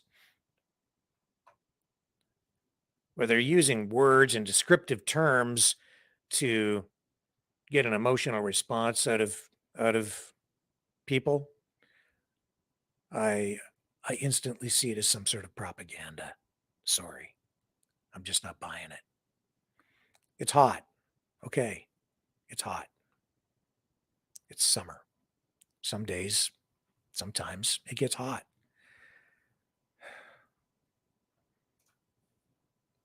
It could be. It might be hotter this summer. Hotter than what? Hotter than ever? Why am I a moron? I don't know. Because I remember hot summers in the 1970s that are similar to this. And I know that asphalt doesn't melt, that it can get spongy, and it depends on the composition of it and how it's produced and how much heat it can absorb. There's science behind it. There's science behind it. There's real science behind the asphalt and how it's made, how it's used, and at what point it gets soft. And I think the asphalt that they use in the UK is likely produced with a tolerance for temperature that is not as high as it is in some other parts of the world that are closer to the equator. They make things differently for different kinds of climates. But it doesn't melt. It's not an ice cube. And it's not made, some roads are made of plastic, but even they didn't melt. They may have gotten soft. We've all seen that. You can't tell me you haven't seen that, right? You've been on roadways or driveways in the summer through your life, and you've seen soft asphalt. It's just like when you're up roofing. I've put shingles on a house. They're soft and pliable. They get hot. They're made of tar, right? They get soft in the heat. You have to be careful walking on a roof in the summertime. It absorbs the heat. It's but it sure sounds good, doesn't it? I'll tell you, as soon as I was listening to that story, the way that works in the media business, since I worked in the news business for over 30 years, well, probably going on 40 now, 25 at CTV alone. You're a reporter. You write this story. It pushes all the buttons. You have all the catchphrases in it. Okay, it's really hot. You're given an assignment to do a story about, a heat wave. Well, you latch onto that. You push all the buttons. You use all the politically correct phrases. You push that thing out. And then editors around the world, if you're on a wire service, they grab that story and this one's a good one. It's like clickbait. Context, accuracy, all these things actually matter. But that story, that was sensationalism. Some truth in it, no doubt, but a little bit over the top. Just a little bit over the top. Don says, I don't remember all the forest fires as a kid, though, Rick, but I do remember driving past farmers' fields and my mom would comment that the farmers need rain. That was 50 years ago. Yeah, people need to remember, too, okay, that even back in the 1970s, The media wasn't everywhere. People didn't have cell phones with cameras and instant video that they shared online. There have always been forest fires. Always. Every summer they burn. They always have. If you really dig into the statistics on climate, weather, all of these things, you can make the stats say anything you want, but I just don't buy it. I think you get a lot more media coverage and you get more stories like the one that really took hold and sort of went viral within the mainstream media yesterday. But we should question everything. Why do you think, if you're buying into this, why are you buying into this when you know so much of everything else that they're telling you is an outright lie? You should be asking yourself, what's the agenda behind this report? And then asking yourself, where's the truth in it? And is there any untruth in it? I encourage everybody to question all of this stuff. Don't take what the media is spoon feeding you. And I'm seeing it every day, even among freedom fighters. That is one of the things that really cripples us. So many stories out there, and even freedom-minded people still get a portion of their news from the mainstream media, and it affects the way you think because you believe some of it, maybe a lot of it.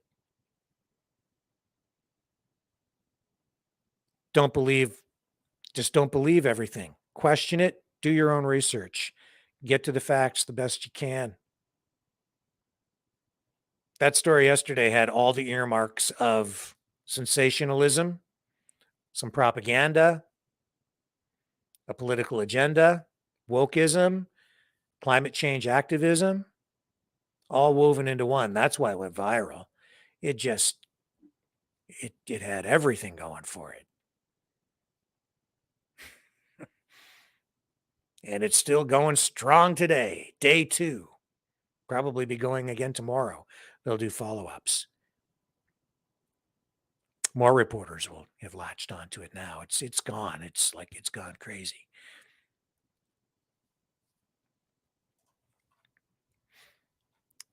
Sorry, Rick, for calling you a moron. Have you ever researched global temperatures? Yes.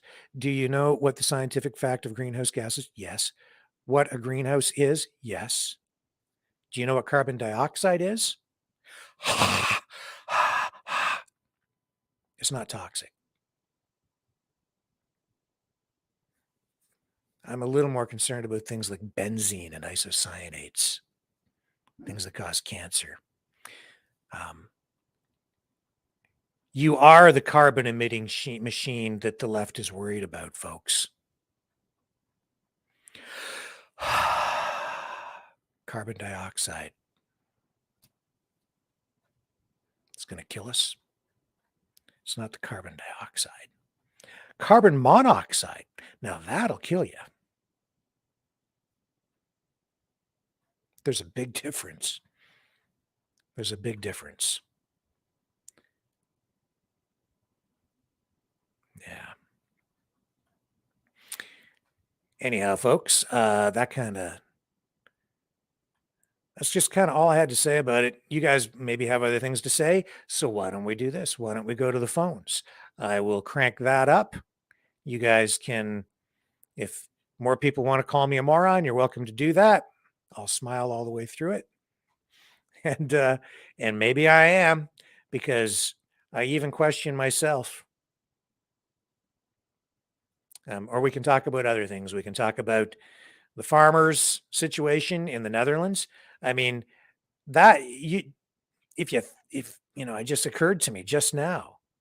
Do you think that climate change story coming out right now, do you think maybe that might have something to do with the protests in the Netherlands and the planned support coming up on the 23rd at the end of this week?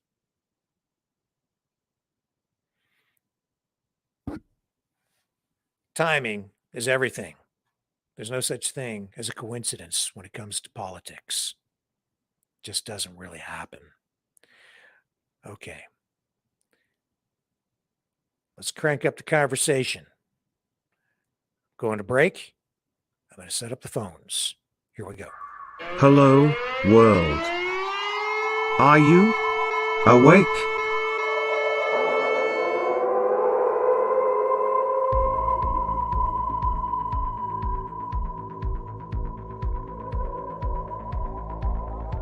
Uniting humankind by liberating millions of minds at a time.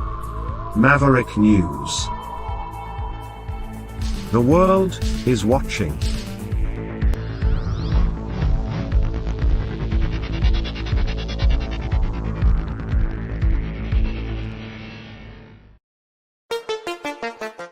The New World Order. Government overreach.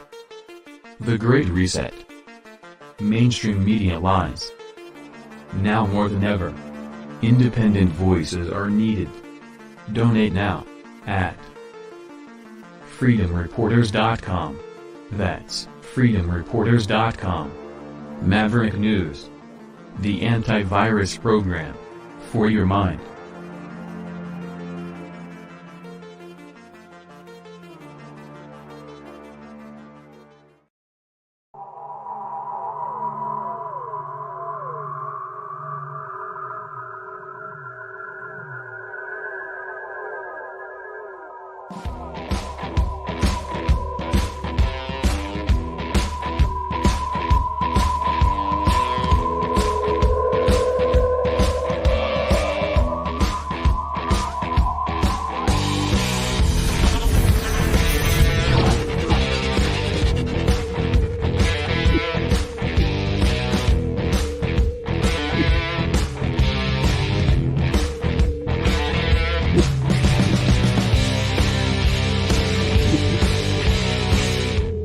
Maverick News. The world is watching.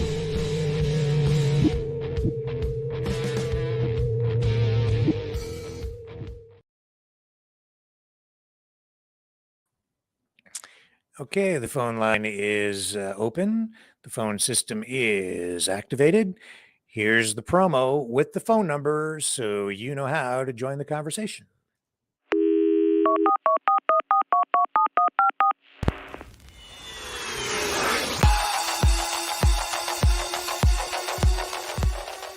Join the conversation. Call 1-833-975-3733. That's 1-833-975. Free. Speak up. Speak out. Make your voice heard. Maverick News. Fighting for freedom by defending your right to free speech. Be a maverick. Join us.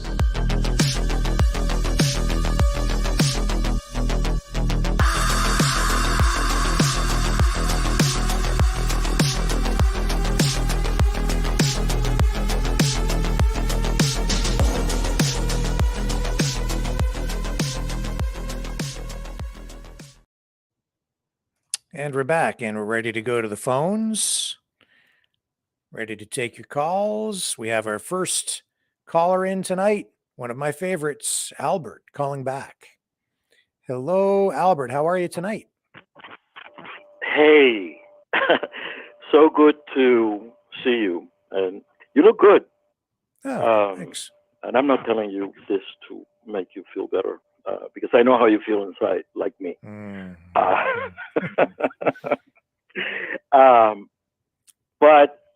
Yeah, talking about the green economy and all of this, because it's all based on this. I mean, they want to destroy the world, destroy the economy. Yeah. To look at what's happening in Holland. I mean, I wish that this would happen all over the world. I wish that's what we need. That would be a real starting point, you know? Yeah. No farmers, no food. What a great slogan. So the green gas. What happened, and this happened a few years ago, the scientists, this is all, we don't have any science anymore. You think that Fauci is science? That's what he said, right? I am science. He did. So Yeah. we don't have science anymore. We have scientists that have been bought, and you can do, okay, people, your audience, I invite them to do research on what I'm saying. And this I'm sure about. The scientists, that the real scientists that oppose this theory, remember that this is a theory, okay? This is not a fact, number one. In the 1400s, there was a theory that the earth was flat, right? Yep. And so there are still people, believe it or not, there's a society that still believes that the earth is flat. So it doesn't sound real, but it is, and you can fact check it. Anyway, the scientists that disagreed and proved that this was just many things that were happening in the earth, including the sun, that has a lot to do with the climate. Somebody suggested if carbon dioxide is so harmful, why don't they have some kind of program where everybody plants a tree? After all, that's what trees do, right? They eat carbon dioxide and they exhale oxygen. Right. That would be a great thing, actually. Yeah. Think about it. So the idea that there is no more science, that there are scientists that have been bought by globalists is, and fact check me on this. Your audience can do that, actually, because I know that you received a text calling you a name and whatever. Okay. So I'm going to leave you. I'm not going to talk so much tonight, so that somebody else has a chance. It's great to see you again. It's great I'm honored, actually. You have the best show. Okay, you have the best show, and don't let anybody tell you otherwise. You and Mr. Kennedy are great. Yeah. We all love you here in Miami, in the free state of Florida. Have a great night. Thank you, Robert. Comments. Yeah, well, some people want to call me a moron. That's okay. That's all right. What can I say? Are you still there, Albert? I have a question. I'm still here. Yeah. Do you think like I think that it's insane when people like Elon Musk say we have to get off this planet and go to some place like Mars to terraform it, to turn it into a new place to live? Because the reason I think that's insane is it makes no sense to me. Why do people think that we would be able to go to a place like Mars, which is completely inhospitable, you can't live there, and turn that place, which is full of toxic gases, it doesn't have a breathable atmosphere, you will die, you will freeze and cook, right? You will die for sure. So they have to completely terraform, completely change the environment there, the climate, the ecosystem. They're talking about transporting the water from Earth to Mars to get life to start there. Wouldn't it just be easier to just work at fixing things here? Since we can already breathe the air?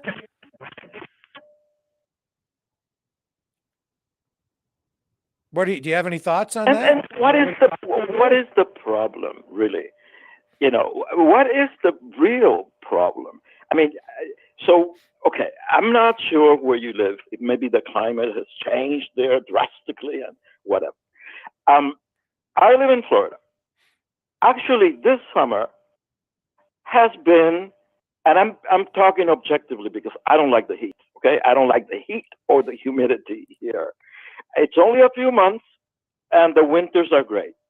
So far, so good this summer. I know that in certain parts of the country, it's very hot right in the United States. I don't know how it is in Canada. It's very hot, and people are, I mean, they're coming on TV, government officials, that this is the proof that, you know, that we have to take all kinds, and this is why we need to go through with the measures, the globalist measures. Okay. Somebody called me last night, actually, to complain that, you know, there was so much heat, the country was so hot all over. And I remember, and I'm sure you do, a few years ago in Paris, France, in Paris, thousands of people died there. Because I have a friend actually who lives there, because of the heat in the summer. And at that time, there was no globalist agenda, and there was no nothing saying that we needed to, you know, kill the cows and change the whole system of the world, impoverish millions and millions of people, and eat crickets. Nobody ever said that.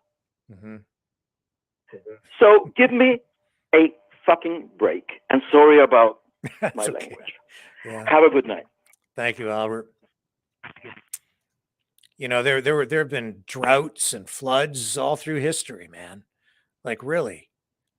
It's not like it's a new thing. Earthquakes, hurricanes, tornadoes.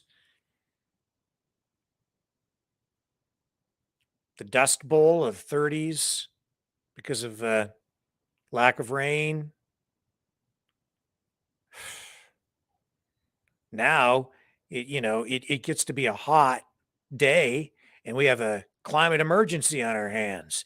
And in fact, we better be on the lookout for politicians and bureaucrats who are trying to push the climate emergency narrative, because they get us into a climate emergency, and it's already been declared in some areas. What do you think they're going to do to us? We saw what happened when we had an emergency over a virus. I got to tell you, we better watch it. Question everything, man. Question everything you're hearing in the media. Put it into perspective. It might be hot, but let's go to our next caller. How are you tonight? Is it Karina? Hello. Hello, how are you? It's me, Pure Night, dude. Hey, how you doing? Good. You know what's so funny is everybody gets all freaked out about the summer and how hot it is and stuff like that, but nobody really complains when they get on a plane and they go to Spain, Mexico, the Caribbean, and it's 38 Celsius down there in the wintertime. Yeah. But that seems normal, right? Yeah. But all of a sudden in the summertime in North America or Europe, oh my God, it's a oh my God, call the emergency. What are you talking about? You go in the wintertime to places that hot. What's the difference?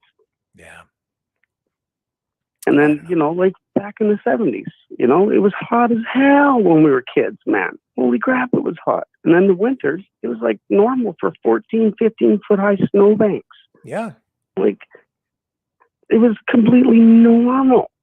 Yeah. And as for people going to space, you can't get past the Van Allen belt. Like, come on, that's called real science, man. That's a radiation belt. You're going to zap and kill yourself going through there. I'm sorry, but you can't get out of there. It's impossible. I understand what you're saying there. I mean, I don't know. I've never been to outer space, so they could be lying to us. They could be telling the truth. I don't freaking know. I don't know. You can't get past the Van Allen belt, the Van Allen radiation belt. It's impossible. You'll fry yourself. Yeah. Well, you know. But that's true science. And the Earth is not flat. I don't care who says it. It's not flat. Get in an airplane, look out the window at sunrise or sunset, you'll see an arc. Yeah. It's round. Of course it is. Are you like me? You know, like I remember when I was a kid, it seemed to me like the weather was even more extreme in the 70s because I remember snowstorms that were far worse than what I've experienced as an adult. With you mentioned and the tornadoes. Yeah, tornadoes that were worse. snowbanks, like snow as high as the roof of our house. We have photographs. That's why we kept the snow shovels inside. Yeah. Yeah. Yeah. And summers that were, as I remember them, heat waves that went on longer and were more intense than what we seem to be experiencing these days.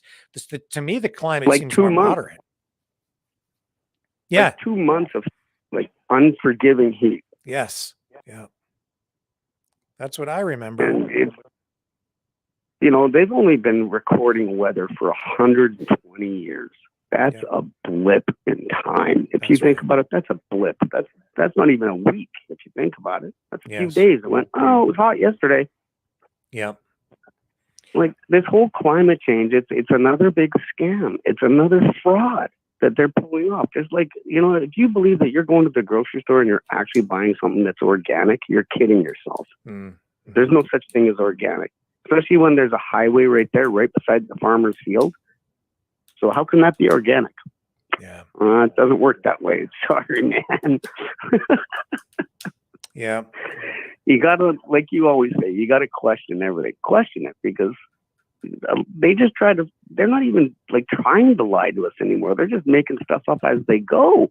It's not even like they think about it anymore. They just come out and say it. I remember working as a new reporter back in the early 80s.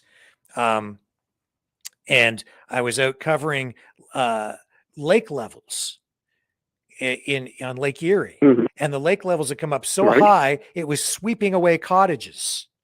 And within a couple of years, the lake levels had gone back out the other way, so that they were way out there. So they were very low. My uncle had a cottage at Port Stanley. He had 2 cottages, actually, one in front of another.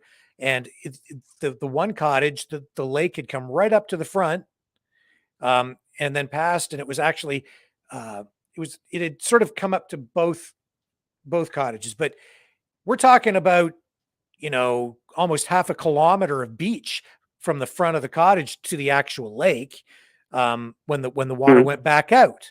So that's how much the water had shifted in lake level. But that was back in the 80s. And there have been similar things. It went up and down over the decades. It always goes up and down. And then today people say, well, that's climate change, you see. No, it's like a cycle. Not. It's a cycle, and it also has to do with the moon. You got to remember, the moon controls the tides. Yeah. And look how big the Great Lakes are. They're almost like little mini oceans. Yeah. They react the same way. Yeah. Like it's just unbelievable how these people think this stuff. Like the real nightmare is happening right now at the Hoover Dam. There was a big explosion there today, by the way. It's almost at Deadpool. It's almost at Deadpool. That's going to affect Arizona, Nevada, and Southern California. That's 35 million people that are going to be without water and electricity coming right away. Mm-hmm. Interesting. Like is that climate change? Yeah, I should check on that, because I was aware of it, but when I saw that story break, there was really nothing in terms of detail on it yet. So what do we know about it? There's a couple of fellows from Vegas, Sin City Outdoors, and the Other Me, and they go up to the lake weekly. And I'm sorry, but this isn't natural. Someone's stealing that water. That's the only logical reason for it to be dropping 2 to 3 feet every week. No, there's something else weird going on there, big time. But yeah, it's almost Deadpool. I think they got 41 feet left before it's Deadpool, and then they can't make electricity and they can't push water down the rest of the river. Well, the report that I'm seeing here from Associated Press says that it's under investigation. An official with the U.S. Bureau of Reclamation says there's no risk to the power grid. We'll see. Nobody hurt. So still, there's no definitive cause. A ton of black smoke apparently just exploded in the air, looking like a mushroom, and then a fire followed that. And then, there was some video of that available. In fact, why don't we roll that now? I'll bring that up for folks so you can see that. Just hang on a second. You won't be able to hear me for a moment. Yep. Stay on the line. I'm just going to let this No video worries. roll.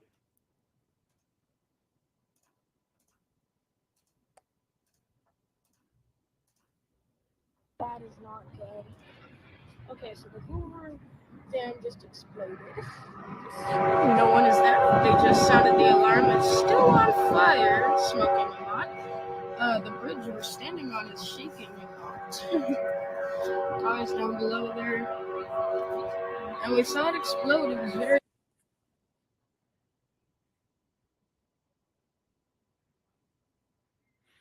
So nobody hurt. I guess we'll have to see if there's any long-term impact from this, or even short-term impact from it. I've been there myself. I've seen the Hoover Dam, as millions of people have.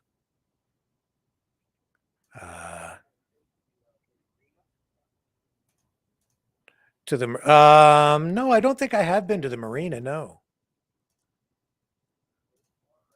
It's almost at that first island, so they can't move the marina any further out anymore. That's how low the water is. They're going to have to go around to the other side of the island, which is going to cost millions of dollars to move that marina. They've already moved it like 200 yards. Yeah, it's a scary thing, man, to watch. Like I said, there's two fellows in Vegas. They keep an eye on it. Sin City Outdoors and The Other Me. And yeah, it's pretty frightening. That dam is an engineering marvel. That thing is so big. It's just an incredible human achievement, I would say. One of the 7 wonders of the world. Incredible. Just absolutely amazing. Yeah. To stand there. The first time I went there, I was in absolute awe. Oh, yeah. It's an amazing place to see if you get a chance to go see it. But I don't know how long it's going to be around anymore. It might be just one of those things that, well, we used to use that many years ago. I can't see them ever building anything like that these days because there are so many environmental regulations and there would be so many roadblocks thrown in front of it that I just don't know how you would ever get all the approvals in place to build something of that size and scale anymore. Justin Trudeau, we did it here in BC, Site C Dam. I'm sorry, what Not was finished that? yet, but it's still being built. Site C Dam. Oh, okay. Here in British Columbia. Yeah. What was it that it's for power. Yeah, but why do you think they were able to get that through when so many other things get squashed? Well, he doesn't care about what Indigenous people say. He moved forward with it. This thing's been going on for the last 7-8 years now, and they've just walked through all kinds of paperwork. Just went, yeah, whatever, thumb their nose to it. We're doing it anyways. Interesting. Yeah, Site C Dam in British Columbia. It's for British Columbia Hydro, which is another Crown corporation. What's your opinion on this? Well, the couple of things: the support, the worldwide slow roll to support the Dutch farmers on the 23rd, and then do you think that might bleed into more support for the demonstrations or the greeting for the Pope on the 25th? Well, it's already gained a lot of traction. For instance, Peru, Panama, Argentina, Italy, Germany, France, Sri Lanka is still going all crazy. India started to pick it up again. They're going all crazy. It's happening all over the world. The farmers are standing up for everybody, like each other in every country, and they're saying, no, we're not having any of this. Yeah.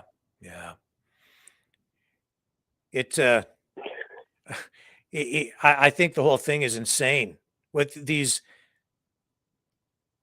far left-wing politicians, activists, climate alarmists. They're telling us just straight up, sorry, we're just not going to be able to produce as much food. These farmers are going to have to go out of business. They're going to starve us to death. Yeah. Have you seen the latest with the WEF? This one made me laugh, man. It reminded me of The Simpsons. He wants to block out the sun. Remember how he blocked out the sun on The Simpsons?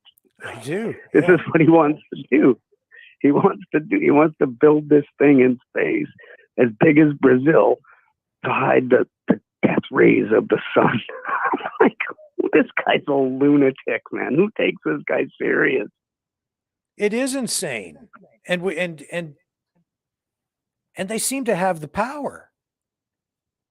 I don't know. How do they have power? They're not voted in. They're nobodies. They just appeared out of nowhere. I don't know how it got to this point.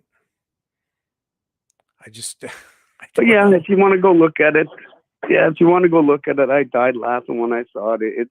It's all over the place now. The WEF wants to block out the sun. I think Roe from War campaign put something on about it today. It was so funny. I couldn't stop laughing. Yeah, I don't know. I don't know. Well, thank you for the chat, Rick. I appreciate it. As always, very great. You hang in there, bud. You got our support. All right. Have a great day and stand tall, Canadians. Don't take it. Always ask questions and just say no. If it seems wrong, just say no and walk away. They can't do anything. Just walk away. Take care, everybody. All right, my man. All right. Thank you. Keep fighting for freedom. Keep fighting for freedom. All right, let's take a break. I'll throw the phone number back up here so everybody, so you know how you call in and join the show tonight here on the Maverick News Channel. Here we go.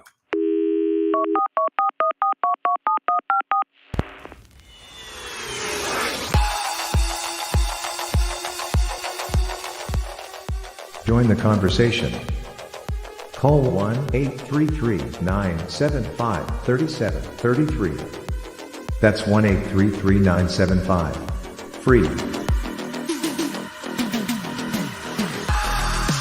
Speak up. Speak out. Make your voice heard. Maverick News. Fighting for freedom by defending your right to free speech. Be a Maverick. Join us.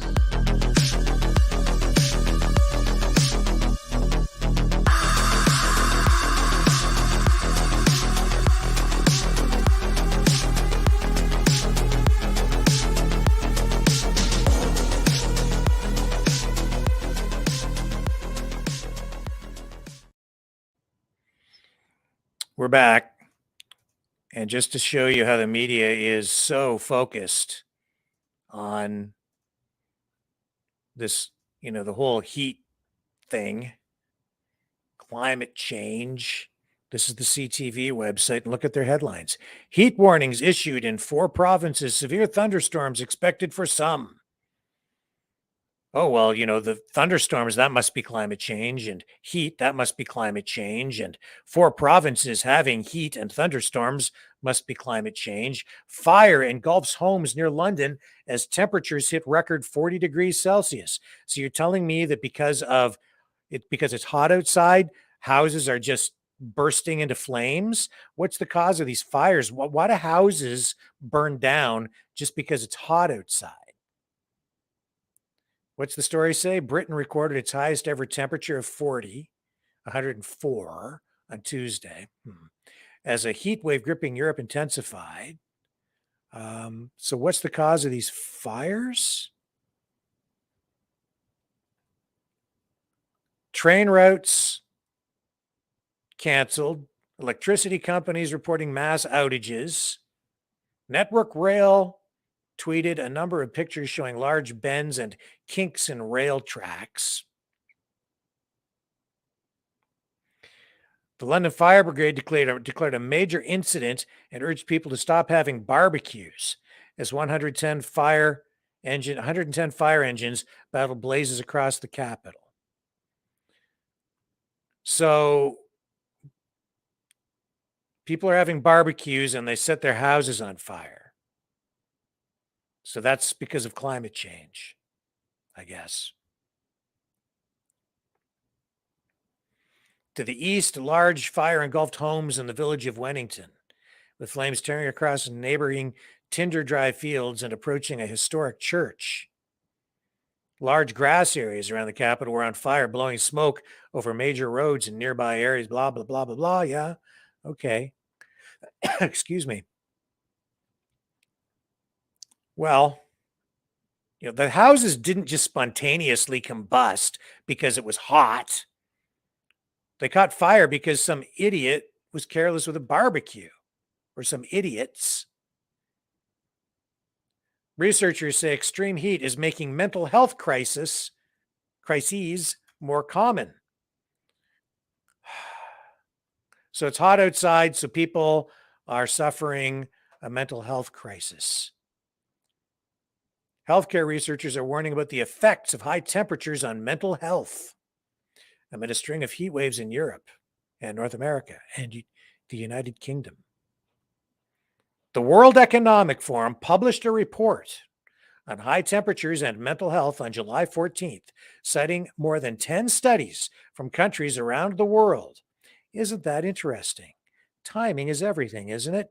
How timely that the WEF would publish a report on climate change, high temperatures, and mental health just when the media begins reporting on a massive heat wave with record temperatures that is so intense that buildings are burning down and runways at airports are melting. It's so hot that it's twisting railroad tracks. And thousands of people are dying. Here's the report from the WEF. World Economic Forum. Heat waves can impact our mental health. Here's how. Heat waves not only impact our physical health, they can worsen mental health conditions too, studies show. Well, I suppose if you're out in the heat and you don't have any water or something, and you're out there all the time, yeah, it can stress you out. No question about that. I've been out working in the sun, doing roofing and other physical things. It's not fun. High temperatures and humidity have been linked to a rise of symptoms in people with depression, generalized anxiety disorder, and bipolar disorder. So if it gets hot outside, you're going to get bipolar disorder. Research has found that for every 1 degree Celsius increase in monthly average temperature, mental health related deaths increase by 2.2%. So what do they mean by mental health related deaths? What is that? Suicide? So every time the temperature goes up on average 1 degree Celsius in a monthly average, 2.2% more people must kill themselves. Heat waves also impact cognitive ability, increasing aggressive behavior and violent crime rates. I believe that might be true.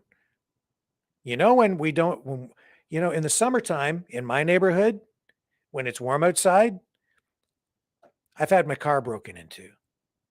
And they've, rifled through the car and stolen whatever's in there, change, stuff like that. I've had my car broken into a number of times. In the wintertime, it doesn't happen so much because it's too cold, so the criminals stay home. So yeah, warmer weather brings out the criminals. Heat waves also are the best thing we can do to help ourselves and future generations is to act on climate change, say experts. Oh, is that what the experts say? Yeah. So what do they say about mental illness? Soaring temperatures can also make symptoms worse in those with mental health conditions. Heat waves, as well as other weather events. It could be any weather event, such as floods and fires, have been linked to a rise in depressive symptoms in people with depression and a rise in anxiety symptoms in those with generalized anxiety disorder, a disorder where people feel anxious most of the time. There is also a link between daily high temperature and suicide attempts. And roughly speaking, for every 1 degree Celsius increase in monthly average temperature, mental health related deaths increase by 2.2%. Spikes in relative humidity also result in higher occurrence of suicide. I'm having a hard time with this. That is a simplistic way of looking at it. There's no way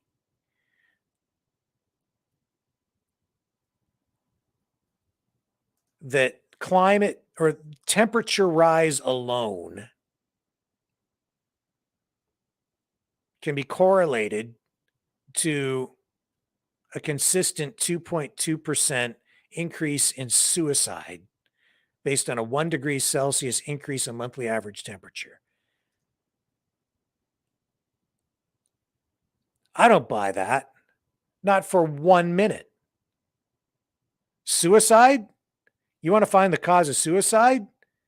Maybe look at things like drug abuse, socioeconomic conditions, people losing their jobs, not having a purpose in life. I think there are a lot of things that can contribute to an increase in suicide rates, like maybe being locked down, isolated from other human beings for extended periods of time, told that you're not allowed to operate your business because you might kill people, told that you should be ashamed of who you are and where you came from over and over again, or told that a certain group of people hate you because of the color of your skin by a prime minister who loves to tell people that.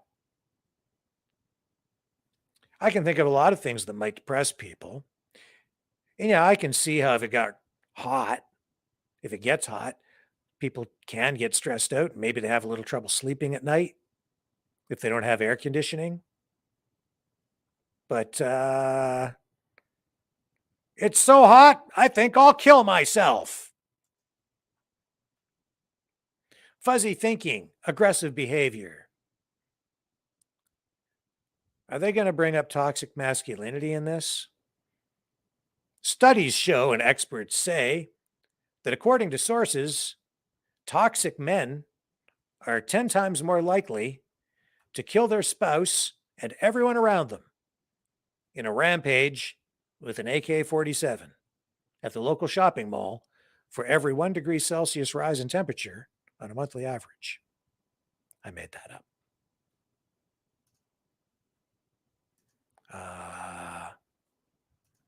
Folks, time to wake up. Let's go to Crawford. Hang on a second here. I'm going to bring up the right screen so we can go to our next caller here on the Maverick News Channel. Here we go. Hang on just one moment. And there, I think you are on the air with us. Yes, you are. How are you tonight? Not too bad. How are you? Well, I'm just fine. What are your thoughts? Good.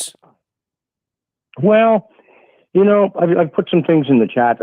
When I was a kid, it was so hot in the mornings that it took me this year and last year getting back to the way it was in the summertime when I was a kid.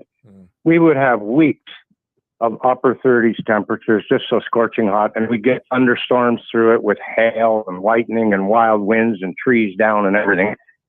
And it's much different than today.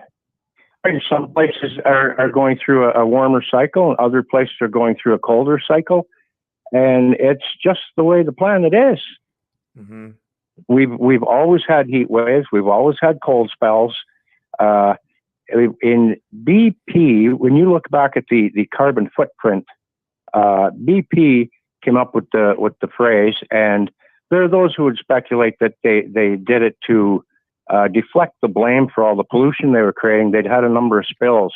So they came out with this big publicity campaign about your carbon footprint to deflect the focus from the big corporations to the little people who were consuming the product. And they basically said, well, if you didn't use so much oil, we wouldn't have these accidents because we wouldn't have to ship so much.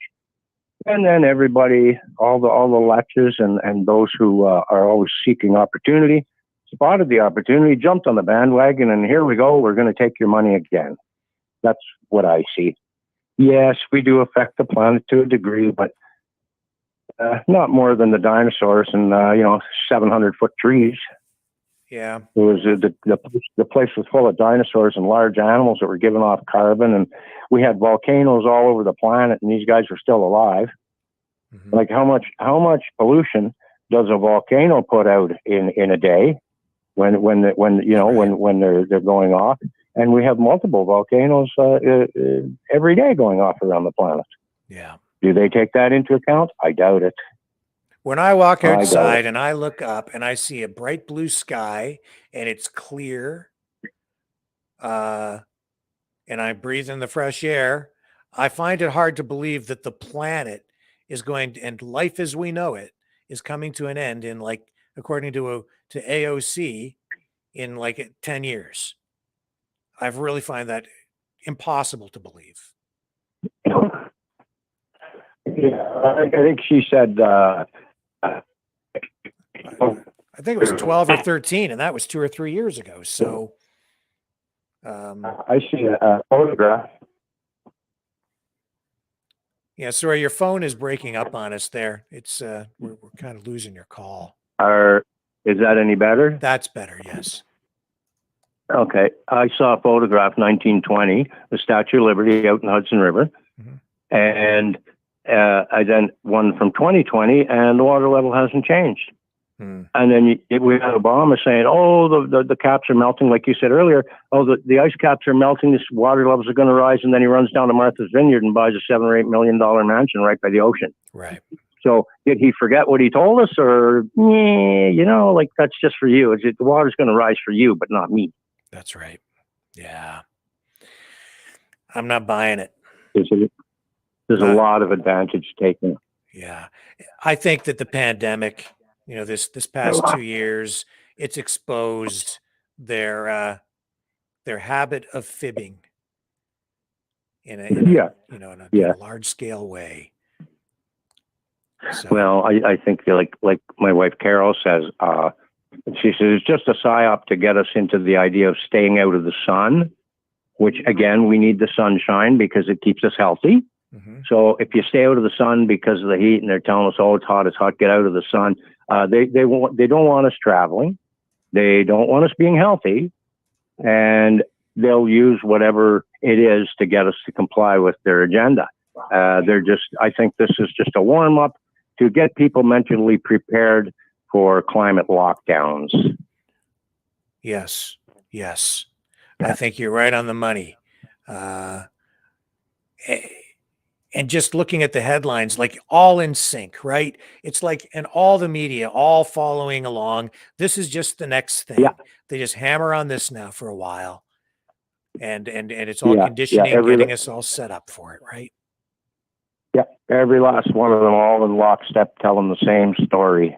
Yep. Just like at the start of the COVID, just like everything they do. Yep. They get all the media on board. Okay, boys, this is the story we're pumping out today. Get out there, get your job done. Yeah. And it's not about reporting the news. It's about setting up the narrative, right? Yeah. And it seems like it's probably about time for them to start on this thing, because we knew this was sort of in their back pocket, and people are not as scared now of all the, pandemic stuff. So it's harder for them to get the compliance. Well, maybe the temperatures are rising, but maybe it's caused by all these people being pissed off at the government because they're idiots. Temperatures are rising. Yeah, temperatures are rising. Yeah. And it's reaching a fever pitch. You hear it every day. Yeah. Do you think that, speaking of fever pitch and rising temperatures, do you think that this thing on the 23rd will amount to much around the world, and in Canada and the US, the support for the farmers in the Netherlands? Yeah. I'd like to believe it will. Will our governments, headed by the WEF, pay attention? No, they don't care. They're busy working on a way to minimize the impact of that. And that's all they ever do. They just work on how to head us off. And if they can't head us off, let's do damage control, get the media out there, slander these people, smear them, besmirch their reputation, cancel them. It's pretty big for them, but you got to give them credit. They're willing to attack some pretty big foes. Yeah. You know, they're trying to take out all of mankind at the same time. And unfortunately, we're not as stupid as they think. Mm-hmm. We can be tricked here and there. I mean, like back in the days when the COVID started, okay, I complied until I started to see, well, wait a minute, we have studies here from other places around the world that say that this doesn't work, this isn't right. But our media is ignoring it and doubling down on the lies. Right. So you start scratching your head, looking around, going, well, wait a minute. So then you start looking at other sources, and one day you realize you're awake. Mm-hmm. Yeah, it doesn't take much to wake up as long as you've got an open mind, and you know, if the evidence is right in front of you. A lot of it is common sense too. Yeah. They're doing it right in plain sight, and they're bragging about it in the newspaper and on the internet about the things they're doing to us. And most people just overlook that, because it's like when my wife and I were talking, we said, well, for years and years we were busy going to work every day, and we come home, you got to cook dinner, get the lunches ready for the kids, and blah blah blah. You're busy. You don't have time to go scouring around the internet to see if the media is lying to you. Yeah. But then as you get a little older, you get a little more time on your hands, and you start looking, go, wait a minute, that doesn't make sense. Like at the convoy, you know, I seen the CBC interview, and then I watched it on TV, and it was nothing the same as down there. I said, well, they're blatantly lying. Yes. And they know that tens of thousands of people know they're lying, but they do it anyway, because most people don't. Yep. Yeah. But then that's my thought, Rick. Well, thank you for calling in tonight. It's been an absolute pleasure. Great call. Well, thanks for the opportunity. We'll talk to you again soon. Okay. Looking forward to that. Thanks, Rick. All right. We'll talk to you. Bye-bye. Thank you. And Owen is on the line now. He wants to talk about climate change. How are you this evening, Owen? Not too bad, Rick. Enjoy your show. Thank you.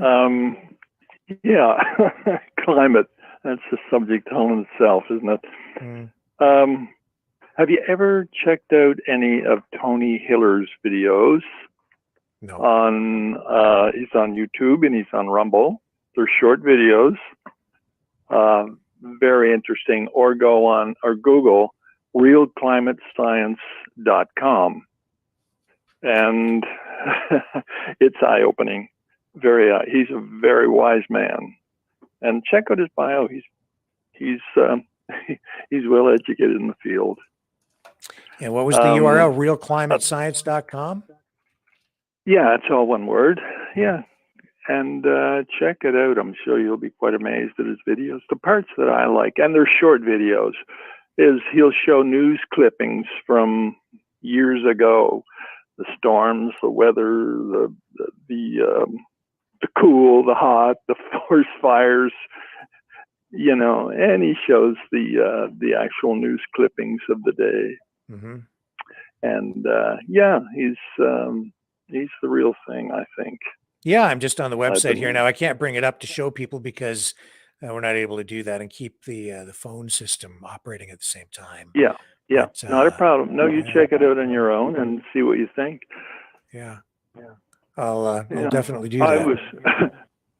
I was when I first started watching the show there, and the heat. I was going to go for a drive tomorrow, but I'm afraid the road would melt before I get back, and so I didn't want to take the chance. You know, if you're gonna, I just as a reporter when I was at CTV, they used to send me out to do all kinds of stories and sometimes weather stories. Yeah. And I can just tell you that they would sensationalize the crap out of weather to scare people, to get people to watch. They did it all the time. It drove me nuts. Did you see the one, there's a video of, on CNN, they were doing the weather, and the guy was doing his broadcast, what's his name? I can't think of his name, but he's doing it, and he's in hip waders, and he's right up to his waist in water, and he's talking about the big floods, and some people go walking by in front of him, and the water was up to their ankles. That's right. Yeah, it's amazing what they can do. I remember that. Oh, yes. Yeah. And, you know, I remember flood here where I live that I covered in Essex County. They called it the flood of the century. We had a massive rainfall. It was a record rainfall. I can't remember what year that was, probably in the 90s. But you know what the real cause of that, the flooding was? It was improper drainage. And some of the drains got clogged with tree branches. So it backed everything up, right? And it was massive flooding all through the county. I was covering that story for a better part of a week as things got cleaned up. But man, on television, it looked like the world was coming to an end, right? Well, they send you guys out to find the biggest puddle, find the deepest water, and stand there, do your broadcast. Yeah. And I confess that as a reporter and a videographer, I would always go out to stories. And of course, you're looking for the best shots. And then when you come back and you hand all the raw footage over, you're getting all the highlights, right? Or the most extreme. You're getting the extremes of what you're seeing. Exactly. Yes. No. So, you know, when it comes to global warming, I often wonder. I know it's the climate. I believe that there's climate change. The climate has always changed, and if it hadn't, we'd be probably about 2 miles ice over our head. But it has changed, and I think things get a little warmer sometimes. Now, this is my own opinion, and I'm not a scientist, but when you think of all the roads that have been built and the cars that drive on them and the houses and the asphalt roofs and all of this stuff, that becomes a heat sink in the daytime when it's a hot day. That holds the heat, and then it releases the heat at night. And of course, the temperature's going to be a little warmer, I would think. But it's a good money maker, I think, for some people, and they use it to their advantage. I view the world completely different than these climate activists, because and these globalists who think that there are too many people on the planet. I remember going to the Ontario Science Center as a kid. Right? Here's what I'm talking about. They had an exhibit called Population Explosion, and it was this kind of a thing where there was a holograph, and it was a number thing, and it was showing the population of the Earth. And the general idea was they were trying to show you there were so many humans that we were going to overpopulate the planet. We wouldn't be able to feed everybody. Right? So this is in the early 70s when I was a kid. So all those predictions, they've never come true. Year after year, decade after decade, same predictions. We're going to starve. We'll never be able to feed the people. I don't believe that. I believe that human beings are part of the ecosystem. We're a natural part of the planet. We belong here, that Mother Earth will adapt. And I believe human beings are very smart, that we were put here with a purpose, and that we can always find innovative, creative ways through new technologies to solve the problems that face mankind. We will survive. We always find a way. But these people who think otherwise, they want to starve people to death so that we don't destroy the planet. They're so misguided. They're leading us to our doom. Oh my God. They've been working on that for years. I mean, ever since I was a kid, and that was a long time ago. There was always some doom and gloom, but the climate seemed to be the big one. But you check out that those videos, and some of your listeners that are listening, go check it out. You'll be amazed. You will be amazed.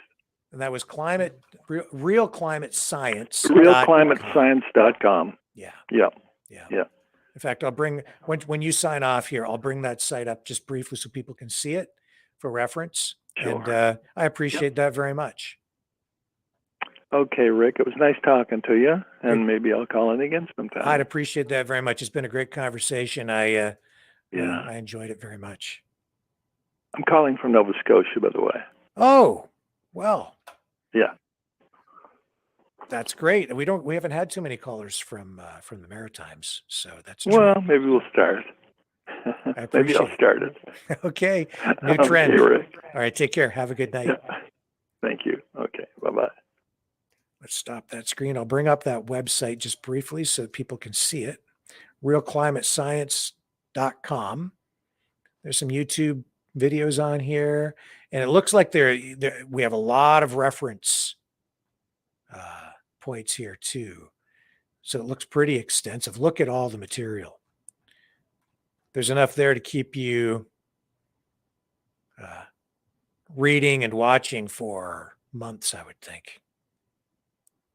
So yeah, it looks like that looks like a very good resource. So I think that's a great tip. I will definitely be going there to check that out. Let's go back to the phones here. Bring this back up. I think we've got a caller waiting. It's John. There he is. How are you tonight, John? Oh, thanks for having me, Rick. Good. This climate change is a hoax.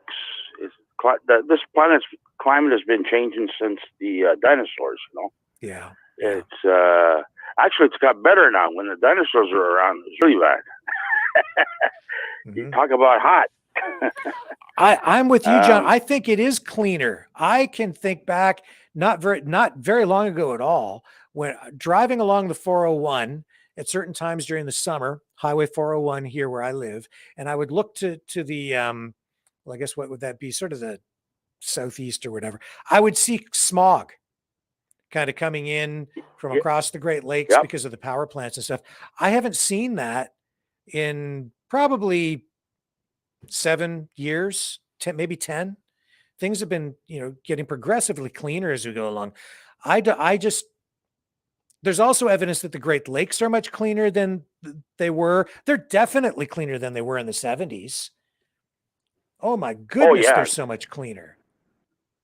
I used to go charter fishing Lake Ontario, and and as soon as you get out there, you look at Toronto in the morning, like rush hour. All you see is a cloud of smog, eh? Yeah. And then you look at Pickering and all that, clear as a bell.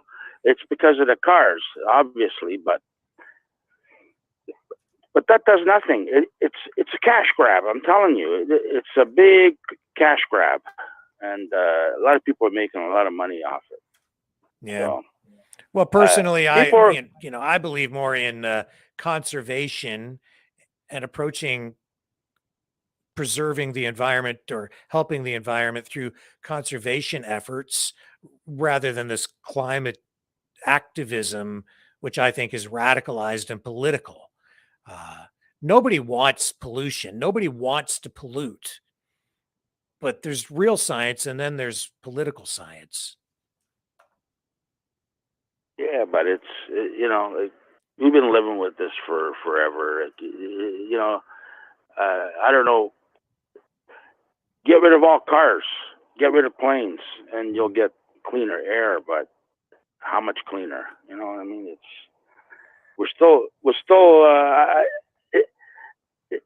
these globalists. They're just cashing in. There's a lot of money. If you look at the money, follow the money. Mm-hmm. There's a lot of money being made on this. Yes. So in the wintertime, people complain it's too cold. I know a lot of construction workers, and they don't mind working in this weather compared to the cold.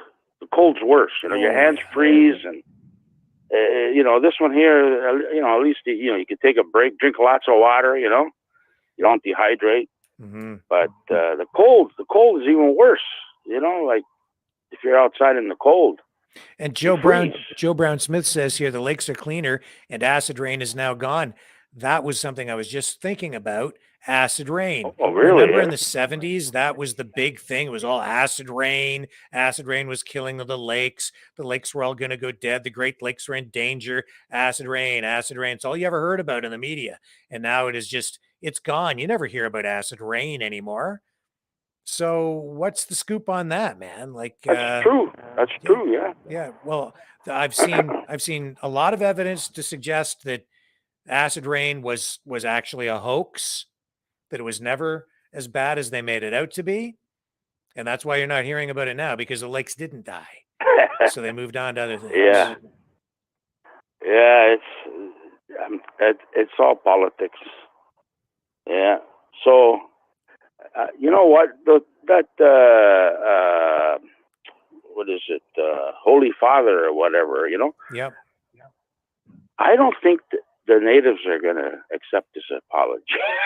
That's me. I don't think, I know these people, and I don't think they're going to accept his apology. But anyhow. Yeah. You know, I've been biting my tongue a lot in the last few days, or, you know, surrounding a lot of this stuff with the Pope's visit. Yeah, I kind of tend to agree with you. And more than that, I don't know if I don't see how this is really going to help. It opens wounds. I don't know how sincere this apology is. It's just, in a lot of ways, at least in the short term, I could see it making things worse. Maybe in the long run, it could heal things. Maybe it has to happen. I haven't been able to, you know, reconcile all of this in my mind, but I do know this: in the short term, it's very disruptive again. I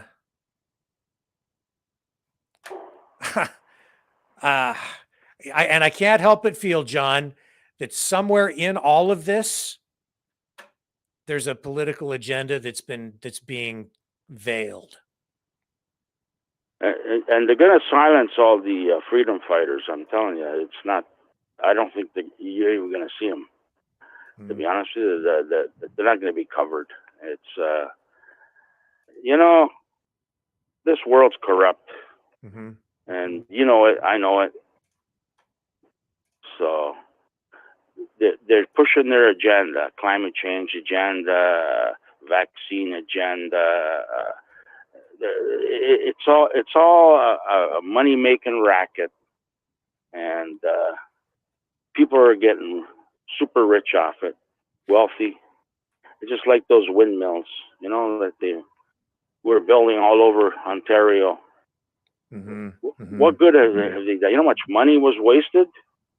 You know, they don't produce enough energy for those. Solar panels, same thing.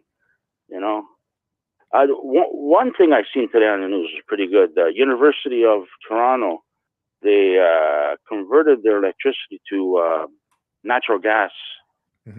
So yeah, natural gas generator.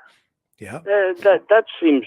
I don't know how much it cost them, mind you, but you know, that seems pretty good. But I don't know. Natural gas is a great option. It burns very, very clean. We have we have an abundance of it in Canada. It solves our energy problems for maybe the next century and a half, at least for the next 100 years, probably much longer. We've got tons of it, and it burns clean, but they want to get rid of that too. Sure does. Defies logic. Defies logic. Yeah. You know what? I give up. We can't change it. Nobody's going to listen to us. It's all about the money, and they're not going to stop. You know, they'll just flog you by and carry on making. You know, that's the way it is today. It's a corrupt world. You know, and you gotta be careful. You get robbed. I'm telling you, they'll bleed you dry. Anyways, I gotta go, but I'll donate $20 tonight when I get off the phone. Help you guys out, you know. Awesome. Yeah, it's not much, but you know, if everybody did that, you know, at least you're doing a good thing compared to you know. I look at some of this news and I shake my head, like, yeah, you know, like they got it all off. They're all off, and they don't tell you the truth. I don't know where where these guys are. It's all the same. Every station, it's the same bullshit. No, nobody's being honest, you know. And anyhow, you're all right there, Rick. You know, I like listening to you. You're very informative, and you tell it like it is. That guy was it last night or a couple of nights? He was a liberal. He was getting mad at you. What's a conservative? What's a conservative? He was a liberal shill. Yeah. Okay, he was pissing you off, you know. Yeah, a conservative. Well, he was blaming me, dude, I'm just the messenger. Like, you know, I've got my own opinions, but I don't who puts Canada first. Yeah, that's right. Conservative puts Canada first, puts the people first, you know, right. Looks after our dollars and don't waste it. And, you know, they're, you know, Harper, those were the best years we had was with Harper. Yeah. You know, and then look at now. We're just pissing money away, giving it away, pissing it away. We don't even. This country is not even Canada anymore. It's just a destination stop. You know that. You know, that's all it is. You know, you got everybody coming here. Yep. It's just a destination, and then they go somewhere else. You know. I agree with you, John. I don't think it's not Canada anymore. But we have to. I ran into this one guy the other day. He's from Guyana, and I asked him, I said, "What do you think of Canada?" You know, he's been here for, I don't know, 15 or 20 years. He works. He's a machinist, actually. He was saying, and he goes, "Well, in 2 years I retire. I'm going to take my pension. I'm going back to Guyana." I says, "You know what? That's a good plan, because this is not Canada anymore. It's you know, it's I don't know." Isn't that interesting? Because I've had a conversation with a few new Canadians just within the last month who have told me the same thing. They're telling me they regret choosing to move to Canada because of what is going on right now. Doesn't that blow your mind? Yeah. Yeah. Well, look who's running the country. Yep. A kid. Yep.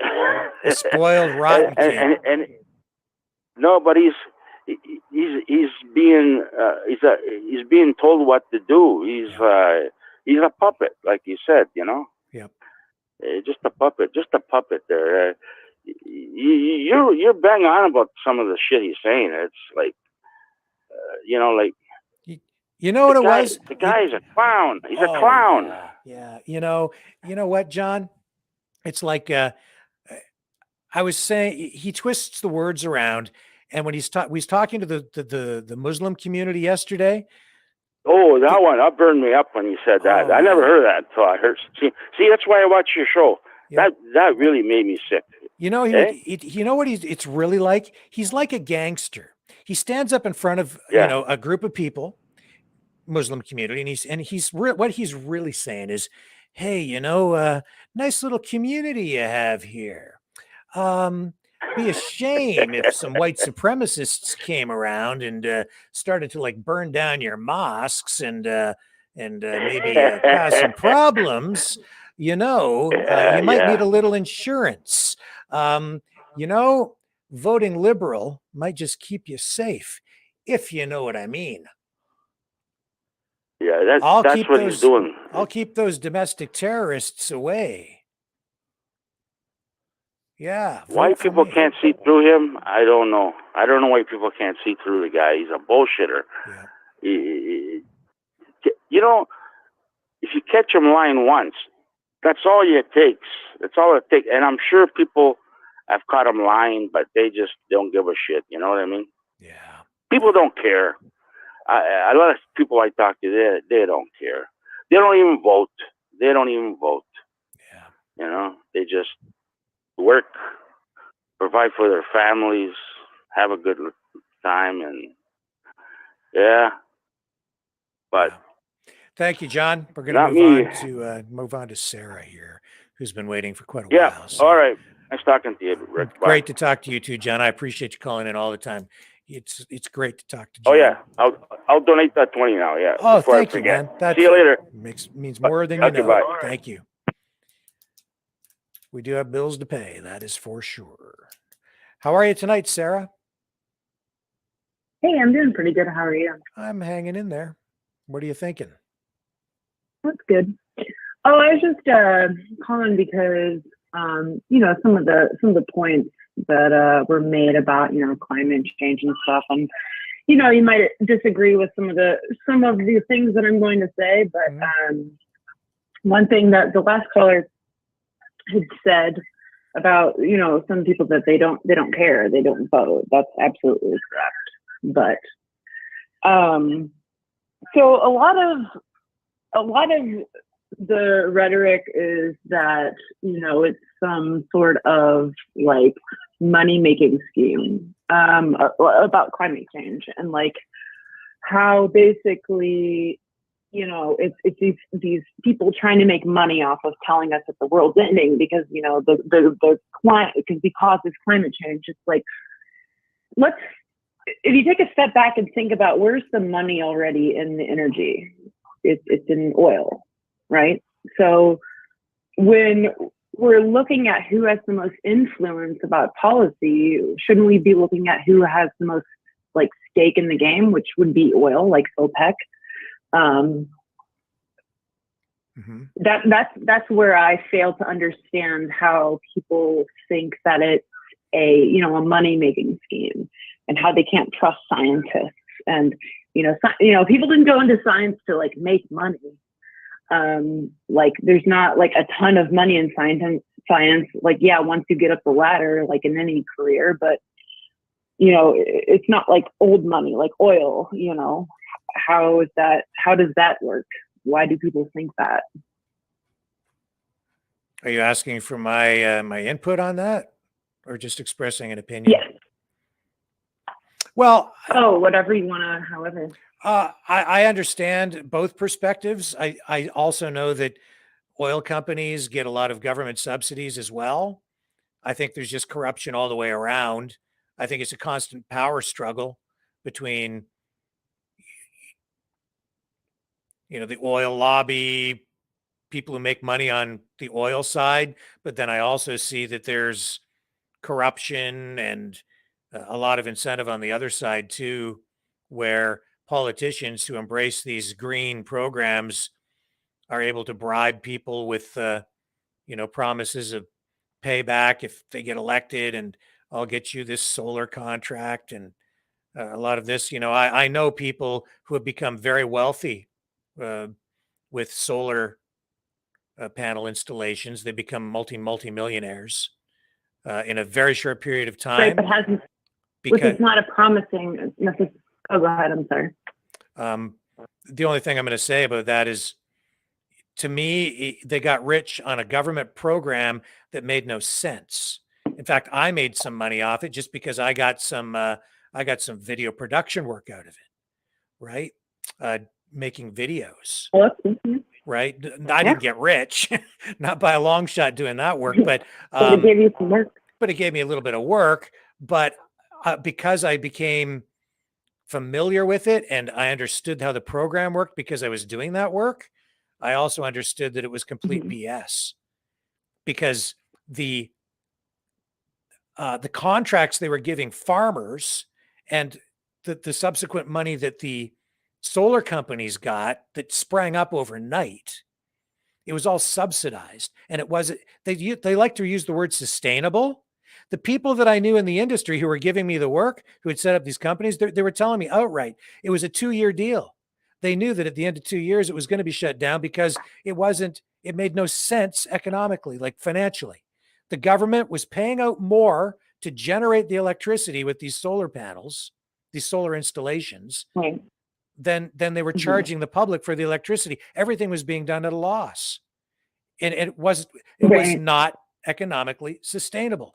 And they were paying out, I think it was 50.3 cents per kilowatt hour to buy the electricity from them. And then they could only sell it back to the public for a fraction of that, which was at the time, I think it was like 30 cents per kilowatt hour. And then a lot of the energy, it just made no sense. It wasn't sustainable. And to this very day, those farmers who have those contracts are getting paid out to that level because the contracts remain in place.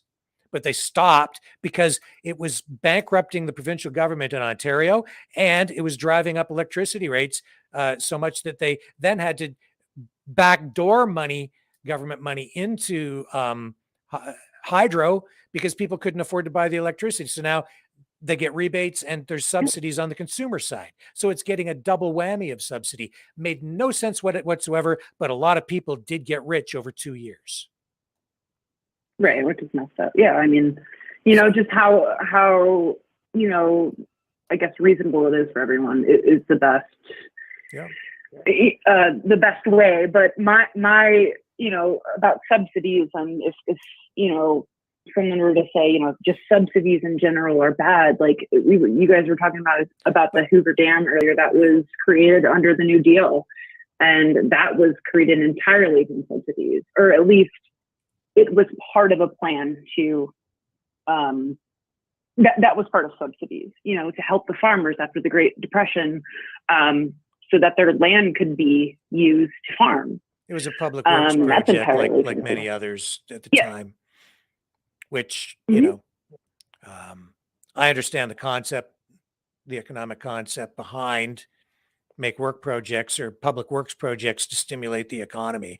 I think that's a more, we're getting a little off topic, but I think that makes more sense to build infrastructure during times of economic downturn, because the public still benefits from that. You end up with something of value. There's productive value that comes out of that, and you're not just throwing free money at people. Yeah, you might be injecting money into the economy, but at the end of the day, you have an asset there that is productive. You have the Hoover Dam; it makes electricity, right? So that benefits society. You're not just doing what they did during the pandemic, where they just throw a bunch of free money at people and say, go buy stuff at all the stores that are locked down, right? That you can't buy it at. A lot of the farmers, though, at that time were very against the fact that, they were damming up, waterways and creating artificial lakes and all that stuff, because they didn't feel like it was, right? Like they just didn't understand. There had to be a task force to inform them about why this is good for you. Like why what we're doing right now is going to help you. You're a farmer. This is going to help you be able to make money off of farming. And I guess my stance is about, like just people being so phobic about the government, being like bad just in general, blah, blah, blah. I mean, I'm from the United States. I have a cottage in Canada, actually in Ontario. So I go there, at least once a year or whatever. So, I mean, but I'm not super familiar with politics there. But, I mean, I know that the politics are pretty similar. But yeah, basically, so I'm only, I don't know exactly what the politics are there, but I guess I'm just speaking from what I see in the United States. But yeah, people being so, well, it's the government. We don't want the government in our business, but it's not all bad. Like it's not black and white. It's, there's certain things that you just have to look into it, and you have to understand, try and understand what's going on. But I hear a lot of people being like, well, no, it's all bad. They're being bad, and the government's bad, and climate change isn't real because there's people trying to make money. And it's like, I mean, not really. It's there's so many nuances that go on that you can't just be like, no, that's wrong. Does that make sense? To some degree, but I've had over time, I've certainly had an awakening. I know that in where I live, this is a big area for wind turbines. When I first saw them going up, and that's not very many years ago, I remember saying, when I see wind turbines going up, I see hope. And then they put them all up. And then I've seen the problems with them. And the only reason I saw it that way at the time is because I just didn't know enough. Now I see that they don't make sense. And I also see that there were certain people that made a lot of money. And I think more to the point, and it's not just about the money. What I've seen that I think is maybe more relevant is politicians who latched onto that and campaigned on it and got either elected or reelected, telling people that we were going to build the most sustainable, what was the phrasing that I think the guy who ran for mayor at the time used, a friend of mine, the most sustainable community in Canada or something like that, to that effect. He wanted to use that sustainable word, and he kept throwing that around. And then he brought all the turbines here as mayor. But at the end of the day now, we know that they really don't work that well. And they've caused a lot of problems and groundwater problems, well contamination because of the vibrations. So it's destroyed farmers' wells out in the county. A whole host of problems. And at the end of the day, if you go and drive around in the county here and you see those turbines, a lot of the time they're not even spinning because they're not stable. They can't get the power into the grid in a stable way. A lot of the time they don't even produce energy, even when the wind is blowing. Because it's because you also have nuclear plants feeding in, which create the bulk of the energy. And if you bring those wind turbines online, it destabilizes things.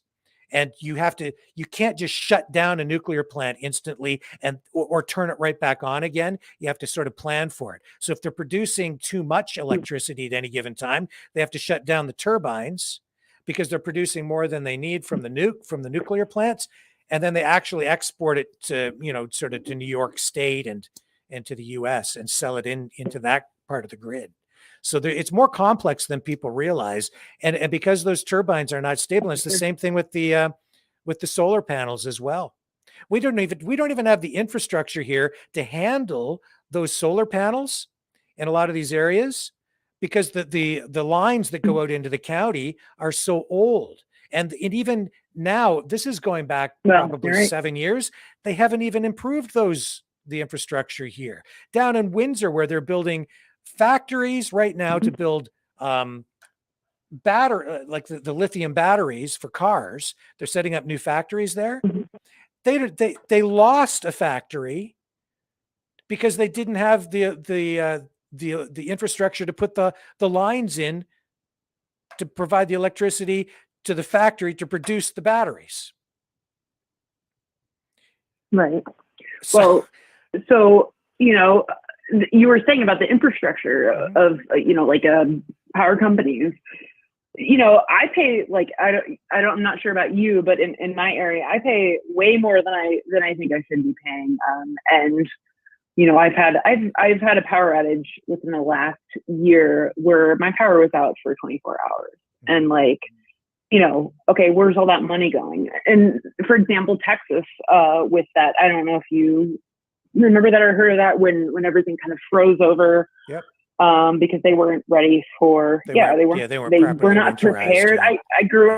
I grew up in Texas, and I know that when people see ice, they're like, oh my God, the world's ending, they don't know what to do. There's no salt trucks, there's no plows, they it's kind of, they go nuts. But the point is that the governor of Texas blamed, wind turbines, and we blamed all this renewable stuff. But, most of Texas, especially Texas, which is like the oil, the oil place to be, right? It's the oil place.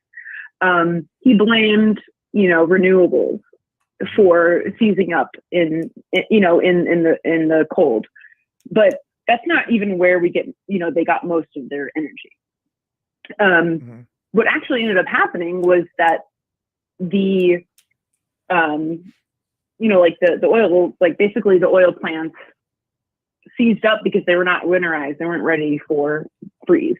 Right. And so everything kind of shut down. They sequestered power off it, reduced it some places, blah, blah, blah. Everything fell apart. But that's because they're not putting money into their infrastructure.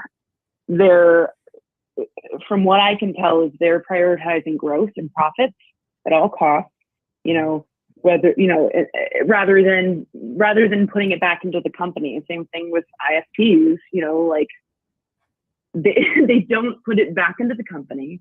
You know, they can do the bare minimum of keeping the grid together. And Texas by itself has its own grid. There's 3 grids in the United States. There's one in Texas, one like basically right down the center of the United States to the west, and then there's one to the east, but then Texas has their own. But yeah, I mean, they're not they're prioritizing profits over putting it back into the infrastructure, but there's no government accountability. And that's where I think government should come in and be like, hey, you need to make sure that people have power because it is a utility. And we live in a country that we should just have that for granted. And, you know, like, I mean, that might sound insane, but like you're a utility provider. Why are you making records? Like, why is your CEO, you know, walking away with a bonus this year when I had power out for 24 hours? Like, it's bullshit. Mm-hmm. But I digress. Yeah. Well, I hear your points. I'm not really entirely disagreeing with. I don't know if I'm disagreeing with anything you're saying. I think there is nuance, and I think we probably share some common ground here. Yeah. Yeah. I mean, you know, I guess I'm definitely very left. And I feel like a lot of people are like, oh, left is like, blah, blah. But like, there's just so much nuance to things, especially things, you know, like climate change, which is what I initially called to talk about. And I mean, I don't even have to talk about it because I went on for a while, but, you know, who am I going to believe? Some guy who posted something on Facebook, or am I going to believe climate scientists? You know, if you ever have a plumber come to your house and they're like, your pipes are leaking. And you're like, no, my neighbor was like, it might not be pipes. It might be something else. Don't worry about it. Like, no, I'm going to believe the plumber because that's what they do for a living. Like, if someone were to come to you and question your profession and be like, well, you're doing it wrong. Like, I don't think that you would take too time to being like, well, no, this is what I do for a living. I research this stuff. I do this every single day. For you to come in here and be like, I'm wrong is just kind of silly. Does that make sense? It does, except that I think it's important to look at who's getting paid, who's paying them,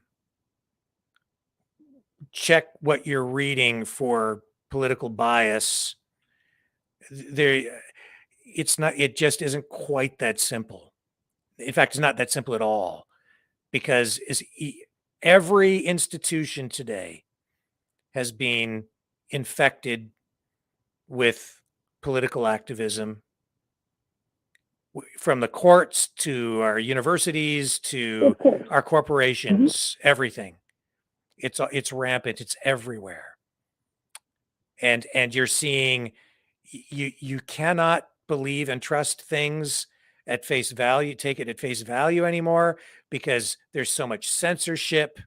There's so much coercion from government and government imposed systems on people to say things that are politically correct. And if you don't, you're going to lose your job.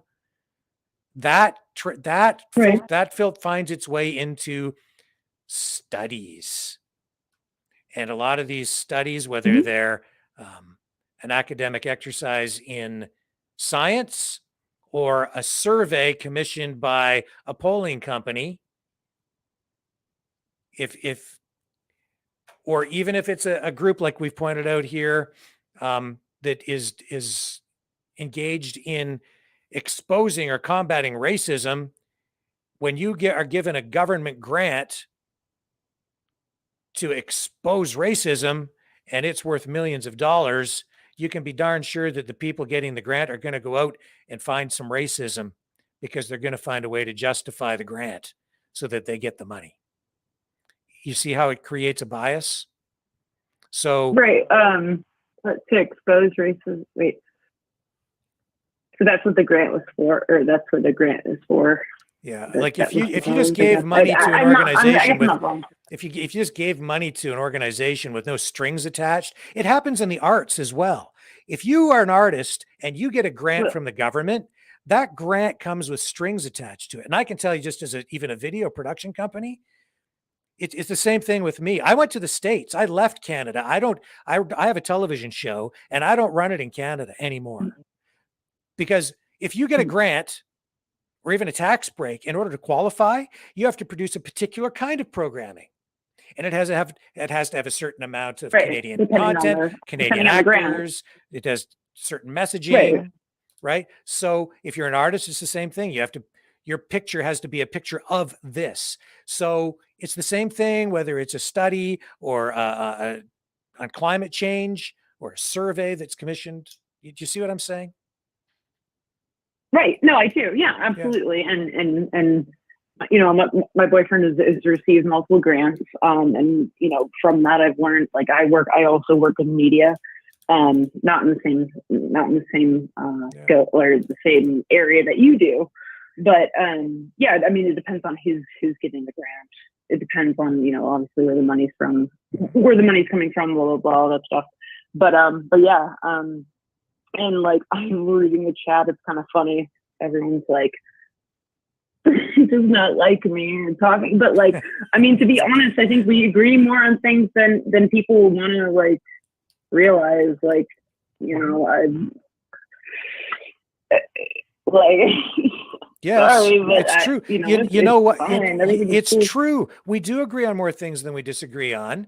The media, the politicians, they divide us. They truly do. If you look at a Trump supporter and then you look at a Bernie Sanders supporter, there's a lot of stuff that is, you know, there's common ground there. Then there's some things that you know, there are deep divisions, but there's a lot of common ground. You listen to the even the campaign points between those between Trump and Bernie Sanders. There are a lot of similarities. And if you look at the People's Party of Canada, that caller the other night who was really kind of going to town on me, saying, "What do you think conservatism is?" And the PPC is the reason that the country's in the state it's in because it's divided the Conservative Party.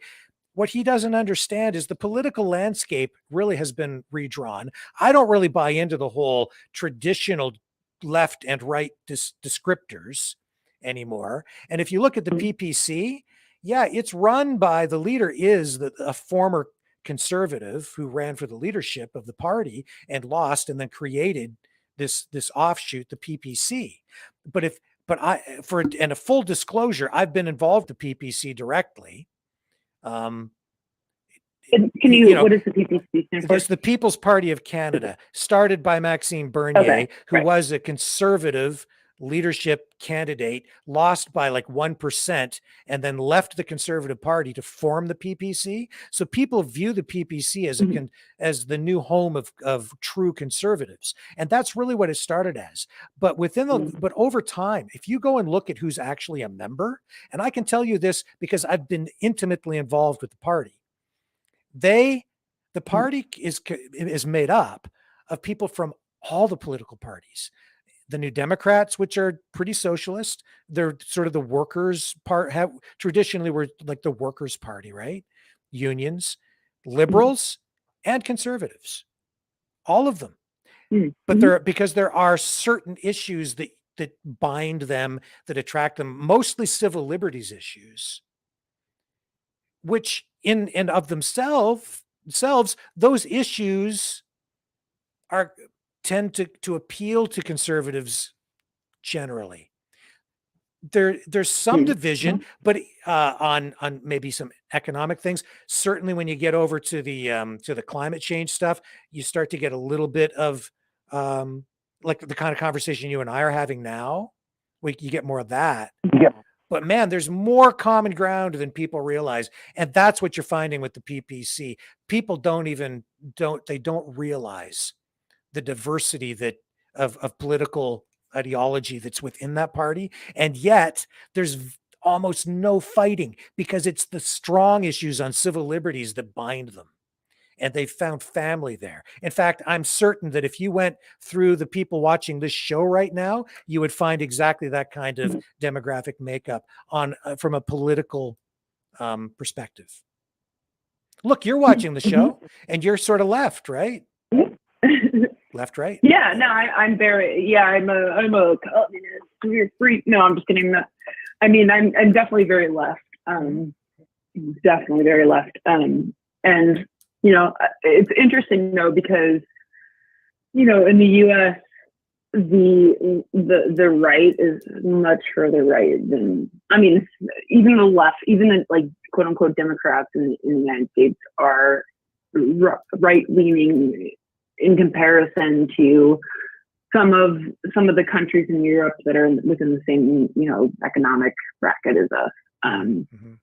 You know, which is interesting to hear, but I mean, that's not really important. But yeah, I mean, you know, I'm coming up with a loss of what to say. Well, you know what I think? Guess, here's what I think, and maybe we'll close off on this because I think we have a few more callers that we want to get to. But here's what I think. I think you're very thoughtful. I think that I know I've enjoyed the conversation. I think we have a lot more in common than both of us might ever realize. You're not a typical leftist to me. Because to me, you know what a leftist is these days?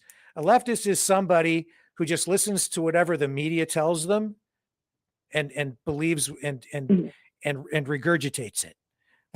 and if they hear somebody saying something otherwise, they're conditioned to say racist. And that's basically it. You're not in that vein. I think you're at home right here, to be honest with you. We might not agree on everything, but we can sit here and have a civil conversation. So you're welcome anytime. Yeah, cool. Thank you. Yeah. I'll let you get to some other callers. So thanks for having the conversation. Hey, thank you. Call back anytime. It's been a pleasure. All right. Cool. Right. Yeah, thank you. All right, take care. See you. Bye-bye. Okay, and Sue, I'm sorry to keep you so long. That's okay. That was an interesting conversation to hear. Yeah, I thought so. I like her. Yeah, actually. I was so happy when I heard you say what you said about the Pope being political. I think it's political. I'm sorry. I mean, I don't trust the Pope. I never did, but that's coming from a Catholic background. But yeah, I think it's more fuel to the fire. Pope. Not my favorite Pope, not by a long shot. No, I think it's more fuel on the fire. Yeah. I really do. You know, like how many more times are we going to apologize? Yeah. And then there's Howdy Doody out there with his fancy haircut picking cherries today. Like, are you going to go meet the Pope? Probably not. Yeah, I think he's going to get COVID and hide. I don't know. The thing is, like, you look at when I go down this, I was going through like some of the schedules and things for his visit, and they're setting up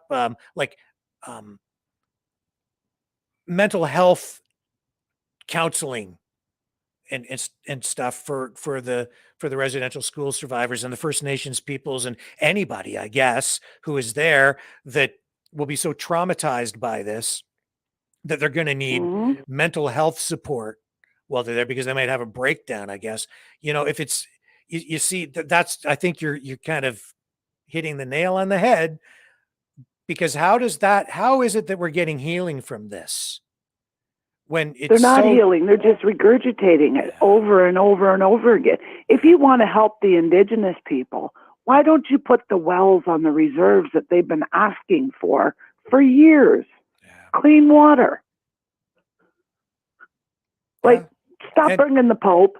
Stop going out there shaking hands and giving money to the band, the chief or whatever it is, because it never goes to the Indians. Yeah. Get them their wells. Yeah. Get the well drillers out there. Get them fresh water. Get them what they need. Mm-hmm.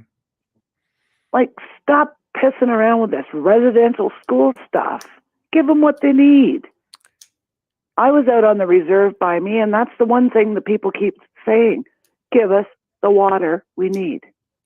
We don't give a shit about what you got to spew off about. Mm-hmm. 35 And I mi- mean, they're that's, spending at least $35 million just to make this visit happen. 35 million. Think of what think they of the could wells do. they could drill. Yeah, think of all the things they could do with $35 million.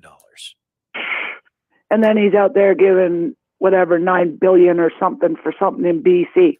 Give your head a shake, you idiot. You printed off enough money. Yeah. Like, come on. Give Yeah. people what they need. Stop trying to kill them off. Yeah, and he's sitting And there divide saying, us. it was another X billions of dollars to set up Coast Guard stations and stay so he can stand there and say that they're saving the environment. It was interesting, mentioning that indigenous communities they're going to get this money and that money. When I see stuff like that, red flags go up, and I'm wondering, bells go off in my head. yeah, how much of this is corruption? It's like they Who's never getting get paid? it. Yeah, who's getting paid? Is this Yeah. really about the environment? Coast Guard stations? How does that help the whales? I don't know. I don't know. I'm just. And then he saying I'm says, and then there's skeptical. the first baby whale that was born in years. How does he know? Does he go in the ocean? That's right. Yeah. Did you get out there with your boat and flap your flippers and go check? Yeah. Ow. I would say this: the state has no place in the bedrooms of the whales. That's right. They have no place in a lot of things. If you Like, remember, give people what they want. You remember that Stop quote killing them off. You remember that quote from Pierre Trudeau, right? The state has no place in the bedrooms of the nation. Yes. Yeah, well, That's as bad as him telling people on welfare it was okay just to eat tuna. You don't need to eat red meat. Tuna's cheap. Mm-hmm. So yeah, I remember that back in the 70s when he spewed that out of his mouth. But no, just give them what they need. Stop killing people. Stop dividing people. I'm the type I get along with everybody. I don't care who you are, what color you are, what nationality you are. You're a human. Yeah. Plain and simple. It's like little kids. They don't see color. They don't see the color. They see a friend. That's right. This idiot walking around in his fancy suits and socks and his buzzy haircut. Yeah. And then going out and standing in front of people and going on and on and on about how, there's a whole group of people out there who really hate you.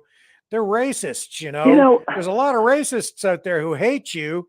Just so you know, you came to Canada, and boy, there's a lot of people who hate you, You better vote for me because I'll protect you from all those white people, those white supremacist racists over there. Half of them are Asian, I know, but they're actually white supremacist racists. They hate you too. Well, you know what he's looking for is votes. Yeah. I'll lay you odds there's going to be an election in November. Could be. He's going to call it because he's stupid. Yeah. He thinks he's going to win. Yep. I'm so tired of it. I hope when he calls it, the RCMP or whoever it is can stand there and arrest his ass for everything he's done. Yeah. Yeah. Because jail would look good for him and Freeland and Jagmeet. I'm sorry, but well, I mean, how can Jagmeet stand there and call his nationality racist? Like, look at the Sikh truck drivers that were down there, and he's calling them misogynist. Yeah, I know. It's like, that's what I'm saying. It's like, it's so stupid, Come right? on. Yeah, it's like the white supremacists who are Sikh. It's like, okay. I don't know where Howdy Doody got his brain, but he's failing bad. I know, it's ridiculous. The guy is a joke. He is a joke. He's an absolute joke. God. But people voted for him. Well, I sure as hell didn't. No, I was didn't hoping he was going on the train down to jail or something after the last election. But when you start spreading government money around to buy votes the way he did before the election, and you look at the percentage of the country that either works for the government directly or indirectly, or receives some sort of subsidy or handout or whatever it is, it's hard to find people out there, I think, these days who don't get some sort of government kickback. Everybody's on some sort of government welfare. Look at Doug Ford. Mm-hmm. He went out and spent all that money before that election, and he got in. Yep. Now he's moving out of his house, put it up for sale for $3.2 million, and moving into Mummies because he says he's getting death threats. Oh, well, like, are you kidding me? You got voted in. Start doing your job and stop crawling up JT's skirt. Yeah. I agree Like, with that. I agree with I don't know. I just see this Pope thing turning into a political nightmare, and it's going to hurt more people than we even know of. The Pope will come, do his thing. It will focus worldwide attention on Canada. It will cast Canada in a very negative light internationally, guaranteed, in a very negative light, with a story that honestly is not being truthfully told. That's right. It's being told with some spin and slant and a lot of inaccuracy to make it more sensational than it ever was. Not to say that I'm absolutely on board when I say with not taking kids away from parents. Absolutely, that's wrong. 100% wrong. But they Never do should it have done it. they do it to every nationality now. Yeah. If you don't fall into line, I mean, look at that Patriot girl that was on tonight. Mm-hmm. They threatened to take her kids away. Yeah. Are you kidding me? Yeah. What kind of a world do we live in? What kind of country do we live in? Similar tactics here. Man. Similar tactics here. Oh. Right. What kind of country do we live in when if you don't get a thing in the shoulder, you can't get a heart transplant? Where if you don't get a thing in the shoulder, you can't have a job. If you don't get a thing in the shoulder, you can't get on a plane or a train. If you don't get a thing in the shoulder, you can't go to kids camp. Yeah. Right? I've abolished Tim Hortons. I told them off. I called them and told them off. Yeah. I said, you're discriminating. So plain and simple. You know what kind of country we live in? We live in a fascist country. That's fascism. Yep. And it's not Canada. Nope. At all. This isn't Canada. Nope. It's not. Not anymore. Thank you, Justin. No. Yeah, thank you. You just screwed it all up. Yep, he's got you and Freeland. And how do we get Freeland as a finance minister when she has no idea about money? Like, she has no clue about economics. How do we get a health minister who has no background in health? He went to the London School of and Economics. The transportation guy. Yeah. Yeah. Because they're not looking for competence. That's not what the prerequisite is. It's political and it's political correctness. It's wokeism. Well, it's like they're dangling the carrot in front of everybody's face. So we'll give you money. Yeah. We'll give you the CERB, and we'll put the baby bonus or the child tax credit up to astronomical amount. Yep. Now they're talking about, and a lot of parents don't know this, but they're thinking on taking 2/3 of that away that they gave them. Mm-hmm. And people live off that. Yeah. But everybody thinks it was free money. It's not free money. We paid for that. Mm-hmm. So, I don't know. But no, I was so glad to hear you say about the Pope, because as soon as I heard he was coming, I went, here we go, political. 100%. Yeah. Yeah. That being said. But anyway, I know it's. That being said, there will be this Operation Holy Father, a demonstration down there, Freedom Convoy. I know that they want to be respectful and lawful and peaceful. It's still the Pope. Yeah. You don't want to be we're Canadians. disrespectful. We're always peaceful. Yes. Well, no. So. We're Canadians. Yeah. Like I said to my son, if I had a tractor, I'd join the farmers. Mm-hmm. I would. If they drove past my house, I've got a riding lawnmower. He said, well, Mom, get out on that. I said, well, it works. It's still a tractor. Yeah. Yeah. I would follow them, because it's disgusting what they're doing. Well, that's on the 23rd. So, I'll be standing behind them. Yeah. Yeah. Big time, because they're doing it here. Yes, they are. Well, we're going to move on to another caller. Thank you so much for calling in tonight. It was great. You're welcome. And you have a good night, Rick. You too. And hopefully Brandon gets his computer fixed. Yeah, I hope so. I don't know where he went tonight, but I'm sure he'll be back.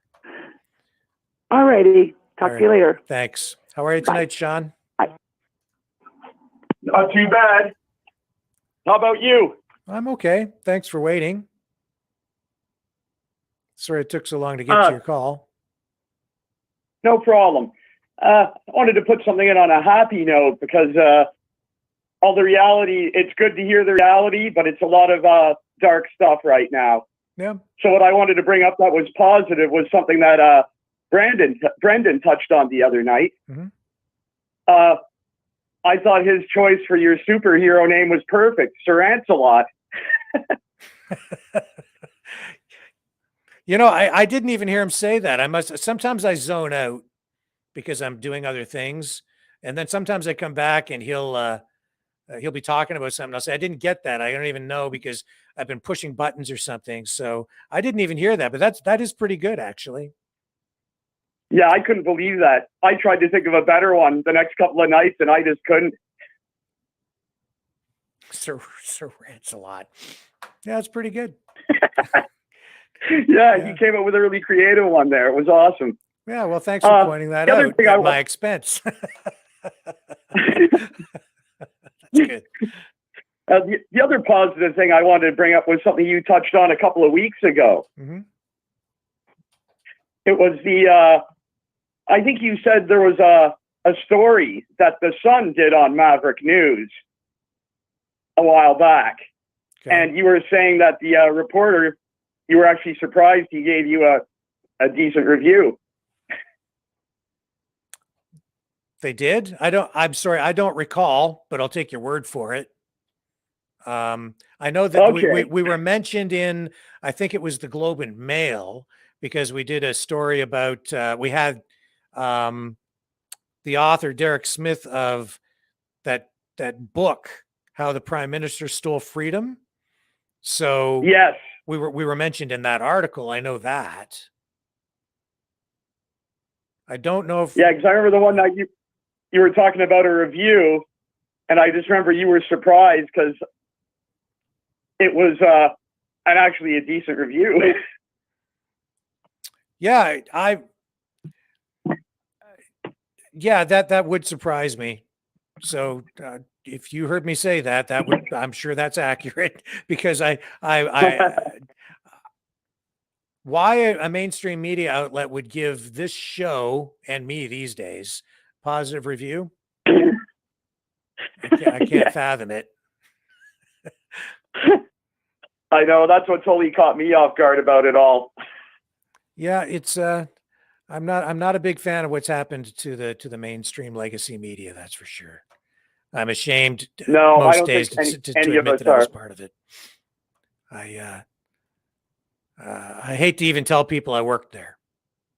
It was different though when I was there, right? It was a totally different deal. It was. Yeah. Not like it is today. I'm so glad I'm not there dealing with it. It was starting when I was there, and now it's just gone so far. It isn't news anymore. It's just propaganda. Yeah. Speaking of propaganda and news and all of that, I'm sorry, was there something else you wanted to say? No, I was just going to say, with that, all the time you spent back then in the news, it was a different time. You had to go by certain protocols. Yep. It was just a different game in terms of ethics and balance, impartiality, objectivity. Those were things that were paramount when going out to cover a story as a reporter, not a commentator or someone who was involved in providing editorials. It was about being objective and all of those traditional journalistic values and methods. That's where I come from. I'm honestly uncomfortable every night sitting here sharing my opinion, because it was never my thing. That was never my job before. It was the opposite of that, to keep myself out of it. But journalism like that today is pretty much dead. Yeah. It's all lacking journalistic integrity these days. Mm-hmm. In a way, I find this very refreshing, because what I can do here now is actually bring people, I think, closer to the truth because I'm not handcuffed by those rules. I was always handcuffed in the past because I was like, okay, well, I'll go get that guy to give his opinion. Then I'll go get this guy on the other side to give his opinion or his evidence, present the information to the public and let them decide without me injecting my opinion or perspective on it at all. Always, because you have a worldview, it does taint anything you do because of the way you present the information. But I always made a very sincere effort to try to purge my personal influence from anything I ever did, using giving the platform to others so that the public could decide that way. But it wasn't always effective because sometimes one side was better at presenting than the other side, or one guy was a better interview than another guy, or sometimes somebody was just outright lying and I couldn't really expose it. So there were all those factors. But what I can do here is, after all those years of working in journalism, I understand how the game is played. I understand how narratives are spun up. I recognize the techniques. I see the methods. I know what they're doing. And when I see it, I can call it out, make people aware. And it isn't even so much about me just injecting my opinion. It's me being able to say, you see that politician like Trudeau, like when he's standing at that podium telling people how hate has no place here? No, that's not really what he's saying. He's got a motive, an agenda behind his words. And what he's really saying is this. It's something different. And you need to be aware. And that goes for a lot of issues, not just him saying those things. So in that way, I'm glad that I'm able to bring that experience to bear here for people. And I hope that it helps in some really positive way. I think the country needs it now because news has become propaganda and the government has bought off the media and institutions and everything else. So it's everywhere. It isn't just the media, it's everywhere, but I recognize it. I see it. I know what they're up to. So I can at least expose it in my own small way here and share it with people. And I hope that it helps people. That's what I'm doing. So, yeah. So that's me spouting off. That was my Rick rant for the night. How's that? From Sir Rancelot. Sir Rancelot. Yeah. Yeah. Anyway, anything else you want to add tonight before we sign off? Yeah, there's I'm in Hamilton in Ontario, Canada here. And I saw a bit of a local story on YouTube the other night about a Hamilton man. I forget his last name, but his first name was Tyler. And he's attending McMaster University here in Hamilton. And he was, what do you want to say? He felt like he was being treated like he was a racist. And so when he went to mention it,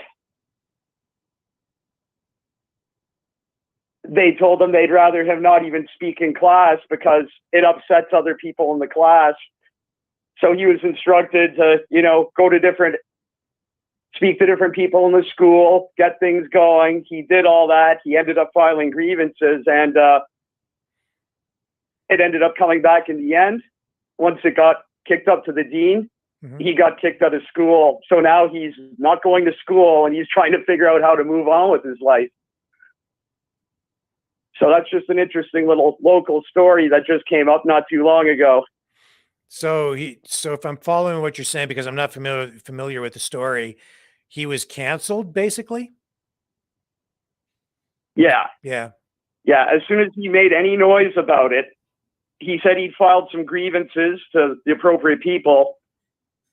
And then at that point, he was basically, it was referred to the dean. And then at that point, they basically just turfed him out of school, told him that he couldn't come here anymore. I'll have to look that story up. It sounds terrible what they've done. Yeah, yeah. I wish I could remember his last name. All I know is he went to McMaster. Oh, the program he was in, I think it was social work at McMaster. I would think I just can't remember his last name though. I would think there's a whole lot of wokeism there in that program. Yeah. Well, we've all heard the stories too about a lot of that ideology they're trying to push through in the regular programs. It's everywhere. It's rampant. If you think it's bad now, it's just going to get worse year over year over year over year over year, because it is in there deep and entrenched. Every class that graduates comes out indoctrinated now. It's it's everywhere, man. One of my friends was worried about that after he came out of school not too long ago, and he was saying, well, I guess now I'm going to have to go to another school and get 3 years of debriefing to remove all that from my mind. Yeah, you get deprogrammed. Exactly. Yeah, I worked for an auto parts company, which tonight shall remain nameless. But I wanted to take a part-time job there because I like cars. So I just wanted to be around auto parts. But they put you through a little training program. Here's the interesting thing. They give you some of this woke culture stuff, tolerance, sexism, on and on and on. There was one portion of it in the training program. This was kind of weird for me. They referred to an incident, a murder of a woman. And there was also the killing of a young child. But these two incidents, anyway, two legal things.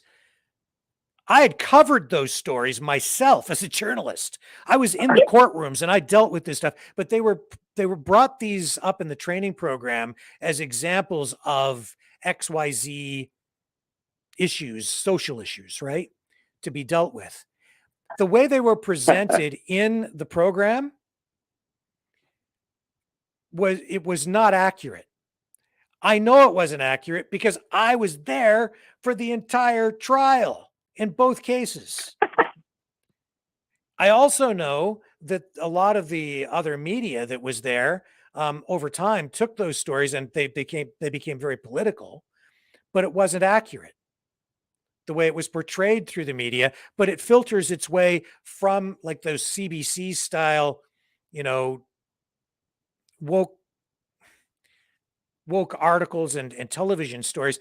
It found its way all the way into a training program at an auto parts company. Yeah. Right. And it wasn't really quite true the way they were portraying the information. I know for a fact it wasn't, because I was in the courtroom every day listening to the testimony. My reports at the time did not reflect at all what they were teaching me in the course. But politically, they were using it to spin up a different kind of, a slightly different narrative to get to a political point. It was weird for me to sit there, and then you have to just, there's a test afterward, and you have to answer this multiple choice test because it's a corporate thing, and you have to answer the question right, or you don't pass. How Orwellian is that? That's like being forced, just like the main character in 1984, to rewrite your own history. The history that you originally wrote, because journalism is history on the run. You're recording history for future generations, right? Well, I recorded the history, then I go in there and they're telling me that the history I wrote doesn't apply. You see how weird that is? Yeah. That was freaking weird. It's true. a good thing you didn't speak up about that, because they would have labeled you a racist and kicked you out of the program. Yeah, and you know what? Like, they had no clue really. When I was there, they really didn't know. They sort of knew that I had a media back. They didn't know who I was or what I'd done. And it was like, I'm not. It's like, whatever, man. Just check the box, right? And go back to work. Anyway, Yeah. sad times, strange times. The world is upside down. But that's why, I mean, that's one of the reasons I left. I found it distasteful. It really didn't have any impact on my job that I was doing there. And I wasn't doing the job for the money. I can assure you that. I just wanted to do it. So I did for a while, and then I left. But whatever. Strange story. Anyway, I'll throw it over to you to kind of wrap things up tonight, because we're at the end. We've gone over time, which is a good thing. But any final thoughts for our Maverick family tonight? Well, I can say off the top of my head, if there's any rallies going on in anybody's local area to support the farmers around the world, please go out and attend those and support them. Yeah. And then the other thing I'd like to say is, I think, Rick, you're going to have to hang on to Sir Lancelot. Thank you. Brandon's going to be sorry. Brendan's going to be sorry he missed out on this episode, but Yeah, I guess he can always watch it. Yeah, he might be watching. I don't know. I'm not sure what happened to him. I know his computer was down, so he maybe just couldn't get in touch or whatever. So we shall see. But anyway, Yeah. Great conversation tonight. Thank you so much for calling in. It's likewise. Yeah, it's been great. Okay, folks. All right. Well, keep doing the great job you've been doing, and always look forward to watching the show. Thank you. Yeah, great call. Boy, you know what we have to do before we go tonight, folks? You know what time it is? Howdy doody time. It's howdy doody time. Together, Yahoo! Say, kids, what time is it? Okay, gang, let's go. It's howdy doody time. It's howdy doody time. Bob Smith and howdy too. Say howdy doody. Let's give a rousing cheer. 'Cause howdy doody's here. It's time to start the show. Start in man's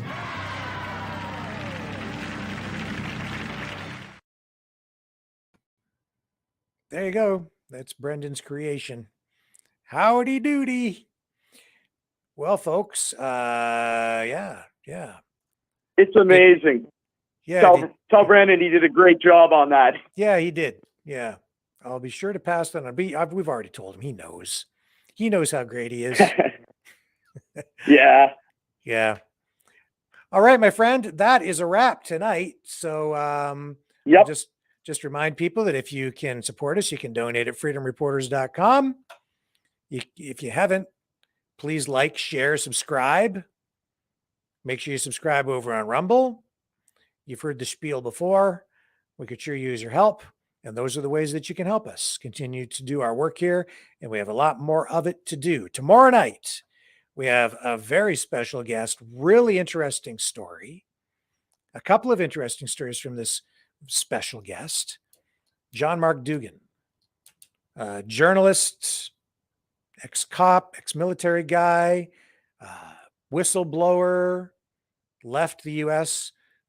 It's a story of almost like spy-like proportions.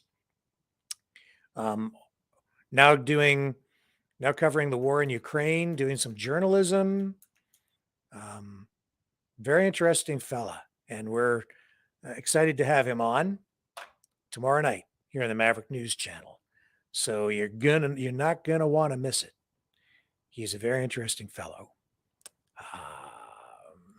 What else we're going to talk about tomorrow? We'll update you on Operation Holy Father. We will update you as well. I believe we have an interview with somebody lined up on the July 23rd effort to support the Dutch farmers. I think we have somebody from Freedom Fighters Canada coming on to talk about that. They are definitely involved in